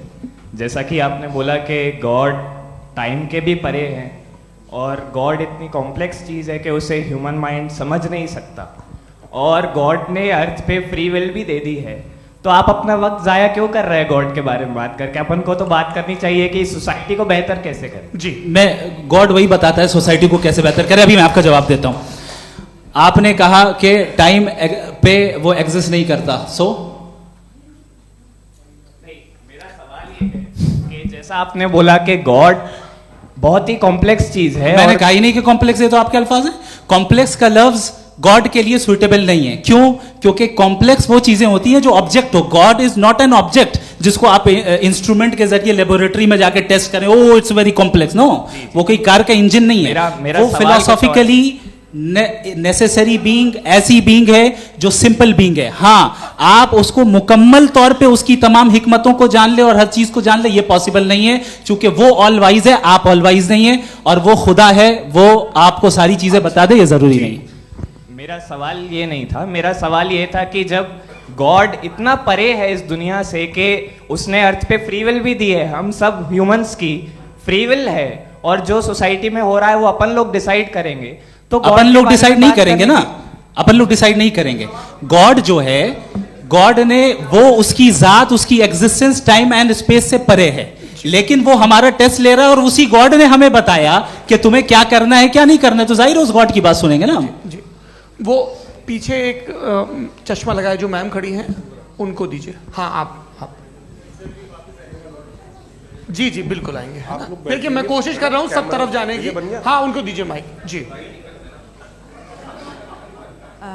हेलो सर, मैं ओमनी प्रेजेंट नहीं हूँ, टाइम पाबंद हूँ और जहां तक कोशिश कर सकता हूँ करूंगा जी। अपना नाम बताइए। मेरा नाम उर्सुला है, मैं दिल्ली यूनिवर्सिटी की एक स्टूडेंट हूँ और मैं स्टूडेंट फेडरेशन ऑफ इंडिया से हूँ। मेरा सवाल मुफ्ती जी से है कि इस हॉल के इस कमरे में बैठ के हम लोग रेप की मोरालिटी के बारे में फिलोसफिकली बात तो कर सकते हैं, बट असलियत ये है कि रोज़मर्रा की ज़िंदगी में औरतें रेप के थ्रू गुजरती हैं और हम लोग सिर्फ नंबर्स पे इस तरह नहीं देख सकते, क्योंकि कितनी औरतें हैं इन कंट्रीज़ में जहाँ पे आप बता रहे हैं कि केसेस कम हैं, जिनका एक्सेस है कि वो जाके केस फाइल कर सकें। कितनी औरतें हैं जो जिनको काम करने की आज़ादी है उन कंट्रीज़ में। यूरोप में ये आज़ादी आ गई, यूरोप में ये रूल्स आ गए, तो हम आज उसके बारे में बात कर पा रहे हैं। जी जवाब। आपने ये कहा कि कमरे में बंद होकर हम लोग इस पर फिलोसफिकली बात कर सकते हैं, लेकिन हकीकत में क्या हो रहा है, वो ग्राउंड लेवल पे क्या हो रहा है जो बहुत गलत हो रहा है, और वो सफ़र कर रही हैं। आई एग्री, बहुत गलत हो रहा है, और जो गलत हो रहा है उसको हमें रोकना है। और क्यों रोकना है, वो गलत क्यों है, हमारे पास इसका ऑब्जेक्टिव फाउंडेशन है, इनके पास उसका ऑब्जेक्टिव फाउंडेशन नहीं है। मैं ये कहना चाह रहा हूं कि जहां पे भी जुल्म हो रहा है, जहां पे भी औरत पे जुल्म हो रहा है, या उसकी इज्जत लूटी जा रही है, या उसे तकलीफ पहुंचाई जा रही है, और सिर्फ औरत नहीं, किसी इंसान के ऊपर भी जुल्म हो रहा है, तो उसके खिलाफ खड़ा होना, ये मोरालिटी हमारे पास गॉड के पास से आई है। वरना जावेद साहब तो कह रहे हैं कि जो है मेजॉरिटी डिसाइड करेगी, तो मेजॉरिटी तो कभी भी बदल सकती है। क्या आप हाँ। ये थोड़ी सी आपको गलतफहमी है। मैं अगर मेरे जुमले से ये मदना निकला या मैंने कहा तो ये जुमला मैं वापस लेता हूँ। ये मेरा मतलब ही नहीं था कि मेजॉरिटी डिसाइड करेगी। मेजॉरिटी डिसाइड करे तो दुनिया में बड़ी, वैसे आपने कहा था ये जुमला, अच्छा हो सकता है, मैं मान रहा हूँ, बाद में रिकैप कर लेंगे। अरे एक सेकंड मैं अपनी एक्सप्लेनेशन देता हूँ। मुनासिब बात यह है कि हम सब के सब दिल में जानते हैं कि क्या अच्छा है क्या बुरा है, हमें पता है अच्छी तरह से। जो लोग बुरे काम करते हैं उन्हें भी मालूम अच्छा क्या है। यही तो सवाल था हजरत कि फिर ये मोरालिटी आई कहां से? Cross examination. हाँ जी हाँ। मोरालिटी साथ रहने की डिजायर से आई, यानी साथ रहकर जो कुछ कह दे, जो कुछ कर दे, वो हो जाएगा? नहीं नहीं, तो आप कायदे से रह ही कर सकते हैं जब तक लोगों में मोरालिटी हो, वरना क्यास हो जाएगा। ये आपको कैसे पता? जी हमने देखा ना, जहां मोरालिटी का क्यास हो गया, हम देखते हैं। कहां पे देखते भाई? दुनिया में। आप जो आप कहीं पे अगर गलत हो रहा है इस बहस तो के उसको बाद आप देखिए, आप एपिस्टेमोलॉजी की बात कर रहे हैं, मैं ऑन्टोलॉजी की बात कर रहा हूं। मैं इस बहस के बाद आप दोनों लोगों को चाय पे होस्ट करूंगा, वहां पे क्रॉस एग्जामिनेशन कर लीजिएगा। अभी ऑडियंस का हक मार रहे हैं आप लोग भाई, सर जस्ट लोग हैं आप लोग। और ये भाई ये हाँ, उधर आएंगे, उधर जी सर आएंगे। अच्छा सर मेरा नाम लईकुर रहमान है और मैं अलीगढ़ मुस्लिम यूनिवर्सिटी का स्टूडेंट हूँ, और जहाँ तक मुझे पता है कि sir you are also product of Aligarh Muslim university. मैं भी उसी चमन का बुलबुल। हाँ सर, तो बहुत खुशी हुई मुझे जान करके कि मैं आपसे मिलूंगा। सवाल सर, मेरा सवाल ये है, सर सैयद अलैहिर्रहमा का नज़रिया ये था कि खुदा के वजूद को अक़ल के दायरे में रह कर के तलाश करना, न कि पूरी तौर से उसका इनकार कर देना। Sir how will you define it? नहीं तो ये तो आप इन्हें बताइए। ये सवाल आपसे खुदा का वजूद साबित कर रहे हैं तो सर आपने इनकार कर रखा है, इस वजह से मेरा क्वेश्चन। उन्होंने यही सर से एक सेकंड, सर सैयद ने यही कहा ना कि अक्ल से आप खुदा के वजूद को साबित नहीं कर सकते, यही कहा ना भाई। वो उन्होंने कहा कर सकते हैं और वो कर दिया गया आज। वो फोन दो। तलाश करना या साबित करना अक्ल से अक्ल से नहीं हो सकता। अरे सवाल तो सुन लीजिए जी। अक्ल से नहीं हो सकता है, यही कहा ना आपने। अक्ल से हो सकता है, अरे वो यही कह रहे हैं भाई, आप बता रहे हो सकता है, वो तो कुछ और। आप अगर सर देखो नौजवान फोन ले लो, वो इतनी कमाल की यूनिवर्सिटी है। अरे भाई दे दो जरा, एक मिनट दे दो भाई, मेरी बात सुनो, माइक पे बोलो ताकि जो लाखों लोग देख रहे हैं। माइक दे दो ना। अरे देंगे ना माइक, तुम ठहरो तो। हाँ सर, मेरा सवाल ये था कि सर सैयद अलैहिर्रहमा का एक नज़रिया था अपना कि खुदा का जो वजूद है उसको अक़ल के दायरे में रह करके तलाश करना है, न कि पूरे तौर से इनकार कर देना है। ये उनका कॉन्सेप्ट था। लेकिन मेरा सवाल ये है कि आप इसको कैसे डिफाइन करते हैं, एक्सप्लेन कैसे करेंगे, मैं आपसे जानना चाहता हूँ, क्योंकि you are the product of Aligarh Muslim university. मुझे अक़ल के दायरे में रख के मैंने बहुत तलाश की, मुझे मिला नहीं। हाँ ये इधर उधर वो चश्मा लगाए जो, हाँ उनको दे दीजिए। जी जी फटाफट पूछिए, बस 5 मिनट है, 5 मिनट में खत्म हो रहा है। हाँ अस्सलाम वालेकुम मुफ्ती साहब। एंड मेरा सवाल जावेद अख्तर साहब से। क्या नाम है आपका? अरे भैया सब मुझे तो पूछ रहे हो। फैज पूछिए फैज साहब। तो मेरा सवाल ये है कि अभी जो एथियस्ट है वो problem of evil argument use कर रहे हैं अगेंस्ट मुस्लिम्स, राइट? कि इस दुनिया में इतना सारा इविल है और अगेंस्ट मुस्लिम तो यहाँ अगेंस्ट थियस्ट। हाँ थोड़ा सा करेक्ट कर लीजिए भाई, पूरी मशक्कत ही इसी बात की थी कि किसी एक मजहब पे बात न टिके। जी, तो बेसिकली ये आर्गुमेंट ऐसा है कि इस दुनिया में इतना ज़्यादा ईवल एग्जिस्ट करता है और अगर एक ऑल गुड गॉड है तो वो रोकता क्यों नहीं है? लेकिन इस सवाल में एक हिडन अजम्पशन ये है कि इस दुनिया में ईवल एग्जिस्ट करता है। अब एथियस्ट ये कैसे ऑन्टोलॉजिकली प्रूव कर सकते हैं कि इस दुनिया में ईवल एग्जिस्ट करता है? मैं आपको बताता हूँ, थोड़ा सा समझा। नहीं सर हम लोग इनको सुनने आए। नहीं please don't do that. I want to explain ontologically. नहीं हम समझ गए सर, इनको अब जवाब देने दीजिए। अच्छा सवाल पूछ लो। मैं अभी तक क्या था वो मैं थोड़ा सा ऐड ऑन कर लेता हूँ। तुम गुरु, तो हम जब इसका राउंड 13 करेंगे ना तब तुमको स्टेज पे बिठाएंगे। जी तो हाँ जल्दी से। तो देखिए एथियज्म के हिसाब से सब कुछ रैंडमली बन गया है, सब कुछ एटम्स और मॉलिक्यूल्स है। एक पत्थर में और मुझ में सिर्फ इतना फर्क है कि हम लोग एटम्स और मॉलिक्यूल्स का अलग अलग रीअरेंजमेंट है। अब एक पत्थर को कोई इंसान तलवार से 2 टुकड़ों में काट दे या मुझे, according to atheism it is same. There is no evil and good according to atheism. जी अच्छा फैज साहब का सवाल ये है कि हाँ कोशिश भी करते तो इससे गलत सवाल नहीं कर पाते। एक लाइफ फॉर्म है और लाइफ फॉर्म में फीलिंग्स हैं, मतलब लाइफ फॉर्म सुनता है, देखता है, टेस्ट कर सकता है, फील कर सकता है। तो उसकी जो ये जो क्वालिटी इस बबल में आ गई हैं वो जानवर में भी है, इंसान में भी है। तो जाहिर है कि उसे कोई तकलीफ पहुंचेगी, तो चूंकि उसके पास वो सेंसिटिविटी है तो मैं करेगा। पत्थर में वो सेंसिटिविटी नहीं है। तो ये क्या सवाल हुआ कि अगर पत्थर को काटा तो पत्थर को तकलीफ नहीं होती, तो आपको काटे तो आपको क्यों तकलीफ हो? बैठ जाइए। जी हाँ अगला सवाल।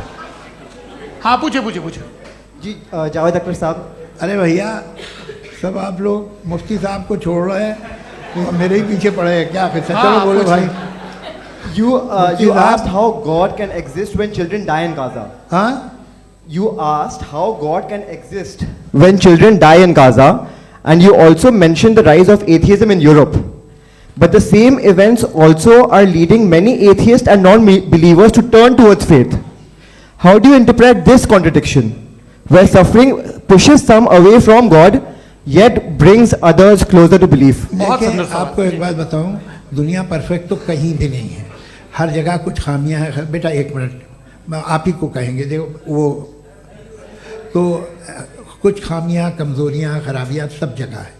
लेकिन अगर देखोगे ईमानदारी से कि दुनिया सबसे ज़्यादा महज़ब कहाँ है, एक आम शहरी को कहाँ हुकूक हासिल हैं, वो बोल सकता है, अपनी मर्ज़ी से काम कर सकता है, अपनी मर्ज़ी से राय दे सकता है, हुकूमत के ख़िलाफ़ बोल सकता है, बरसरे इक़्तिदार लोगों के बारे में बोल सकता है, सरमायादारों के ख़िलाफ़ बोल सकता है। तो आपको ये स्कैंडिनेवियन कंट्रीज़ में मिलेगा, वेस्टर्न यूरोप में मिलेगा। मैं नहीं कह रहा वो परफेक्ट है, बिल्कुल नहीं, वहाँ बहुत ख़राबियाँ भी हैं, परफेक्ट तो कोई।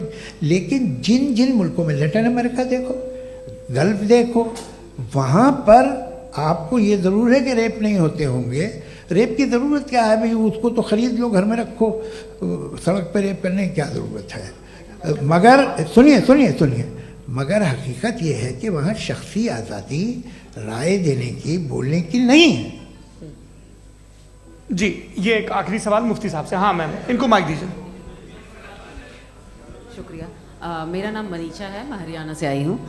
मैं मुफ्ती साहब से एक बात पूछना चाहती हूँ। आप बार बार जावेद साहब को कॉन्ट्राडिक्ट तो कर रहे हैं कि आपने ये कहा, लेकिन आप भी अजम्पशंस के बेसिस पे बात कर रहे हैं। आपने खुदा के होने का कौन सा प्रूफ पेश किया है, खुदा की एग्जिस्टेंस का?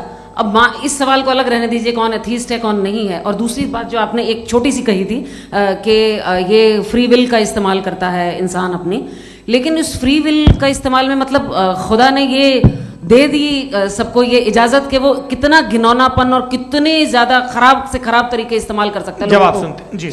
आप फ्री विल को मानती है ना, या अब कहती है कि फ्री विल नहीं है ना? मानती है ना? तो अब आपके पास इसका कोई एक्सप्लेनेशन नहीं है कि अगर एक इंसान उस फ्री विल का इस्तेमाल करके गलत काम कर रहा है और बच के अच्छी जिंदगी गुजार के निकल जा रहा है, उसका कोई रिकम्पेंस नहीं है।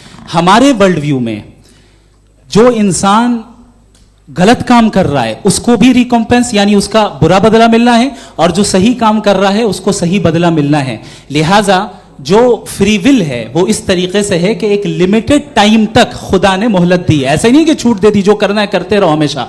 वक्त आएगा जब एग्जाम का टाइम खत्म होगा तब रिजल्ट आएगा, दौराने एग्जाम जबरदस्ती आपको नहीं बताया जाएगा। अरे भाई एक सेकंड, जी, एक सवाल मुफ्ती साहब से मेरा है।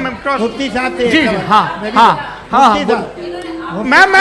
एक सवाल। रुक जाइए, आपसे फोन, आप इसके बाद आपसे यही रहेंगे वो। हाँ, बोलिए। मैं मुफ्ती साहब एक ही सवाल करता हूँ कि अगर जो हो रहा है फ्री विल से हो रहा है और एक दिन बरोज़ क़यामत इंसाफ होगा मैशर में वगैरह वगैरह, तो दुआ क्यों मांगते हैं लोग?